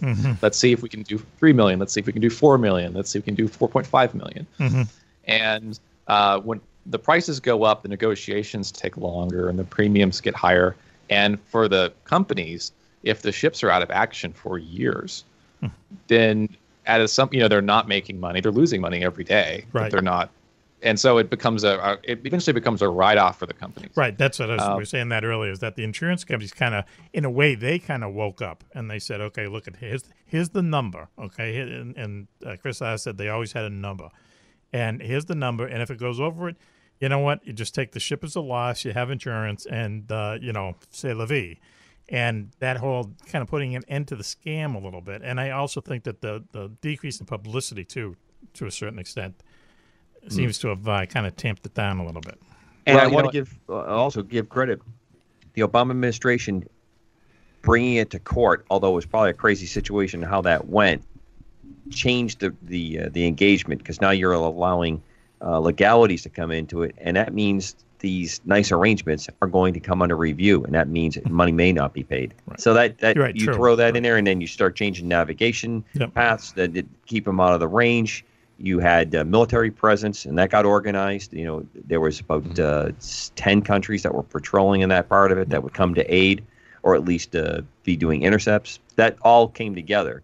And it was probably one of the better things that's occurred, because it's got a good military and diplomatic solution. But it's always follow the money, and that's where this ultimately is always going to come to. Yeah, take the money out of the equation. I know at one point, too, that when they were still back on this kick that you have to kind of defeat these guys with non-lethal weapons, they would have these sound guns that they would put on the ships, okay? And they were relatively inexpensive. And everyone on the ship would put on industrial earmuffs, and these things would send out a sound wave that was, I remember the band Blue Cheer was, Summertime Blues. I was thinking Deep Purple. Okay, well, close, okay? And they hit 155, whatever it was. But this would go over 200 or something. Yeah, so 747 at 1,000 feet was the equivalent to something. It would bust your like eardrums, and they would literally drive. So they were painful, and they literally drive the boats away. So I don't know how effective it was. And they used to also have fire hoses, because somehow they have to. And that's another thing, is that they used to just have entryways, like almost at surface level, you know, and so people just started buying those, and you have to come up with a ladder. So they took, you know, a series of steps to kind of, you know, downgrade what these characters are up to. Reminds me of that. What was that Waterworld movie with Dennis Hopper on the giant oil container? Yeah. It's all these guys with tricked out little Mad Max type weapons. And did stuff you like that that movie? I thought I was the only one that liked that movie. Waterworld. Yeah. Very expensive flop at the time, but a lot of sci-fi people like it. I love it. It's got cool props. I gotta say. And anyways, full underwater filming is actually pretty good in that. Yeah, it's kind of fantastic in a way, you know. So I was gonna say, by the way, you know, when I talk about how the piracy got more expensive, right? So there's fewer ships that are being intercepted because the skippers have wised up. Yes. You know, and but not only that, the piracy business had expanded, right? So you've got pirates now sitting on inventory. Yes, right. Okay. That is, you know, they're still negotiating. They're not, but they also have to keep paying these crews, right? Yep. To guard, you know, to sit around all day. And meanwhile, the locals are getting agitated. The pirates are getting agitated, and they're high on cat, which is a, you know, chewable narcotic. Yes. And it's, you know, and this set in a, you know, pirates started getting more deadly. They were some killings, and you know, ransoms. They would demand more and more. Then they go back on a deal. So a company would fly in, drop, you know, $2 million, and the pirates would then say, okay, no, the deal has changed. We want more money. Right. So the companies are like, screw it, we're not going to do business with you anymore. Yeah. The business model was flawed. You know, it got flawed. They should have saved their money and sent one of their guys to like the London School of Economics or something, where Mick Jagger went. How much money he spent. I know it. Anyway, hope so they what invested else their money wisely. What else is going on down there, Robin, the Big D? Oh, what is going on? I'm drawing a blank. Okay. All right. Dallas Cowboys. Juan-Juan is pantomiming someone washing the dish. We're going to guess a thumbs down on that. No, yeah. Okay. All right. Unfortunately, yeah. Okay. Yeah, I mean, it's, you know, it's dog days of summer here, so. Really, yeah. I mean, everybody kind of goes to ground. Hard to meet somebody? Is that what you're saying? Yeah. Yeah, I mean, I think I might have a little more free time. Oh, okay. Soon, so, all right. I'll stay in touch. Do you want us to take up a collection for you? Is that what you're hinting around there? No, I'm good. Thank you, Rob Beckhusen, down there in the Big D. Stay safe for another week, okay? Yeah, okay. We'll do. Thank you, Rob. Thanks a lot. Be safe. Be safe, Rob. 1-1, I believe that's the end of the show. It is already? Yep. Wait a second. Let's add this up. Can you check? You serious? Here we go. So why don't we say a big thank you to all of our guests. We will start with our very good friends Willy Miranda and Susan McNeill Spuhler. They are putting on the New England UFO Conference in, can you guess the name of the town there? Leominster. At the Leominster City Hall. October 6th and 7th, that's a weekend. 6th is Bigfoot Night. 7 is on the 7th Saturday. Nick Redfern's going to be speaking on a whole list of other people. Sounds like a cool gathering, you know? So we might make the road trip out there. Thanks a lot to those two. Thanks to Jim Harold for calling in and talking to us about the black-eyed children and scaring us all over again after 2 weeks ago. Plus that idea that, you know, once you see them, you can never go to sleep again. That creeps me out in a big, big way. Thank you, Jim, for creeping us out. Also, check out his website, too, jimharold.com. Right. Great website. Yeah. Chris Ahr, the military investigator for the Navy. He works for the real-life NCIS, presently in Honolulu, but he did a lot of work in the Horn of Africa, defeating the pirates that were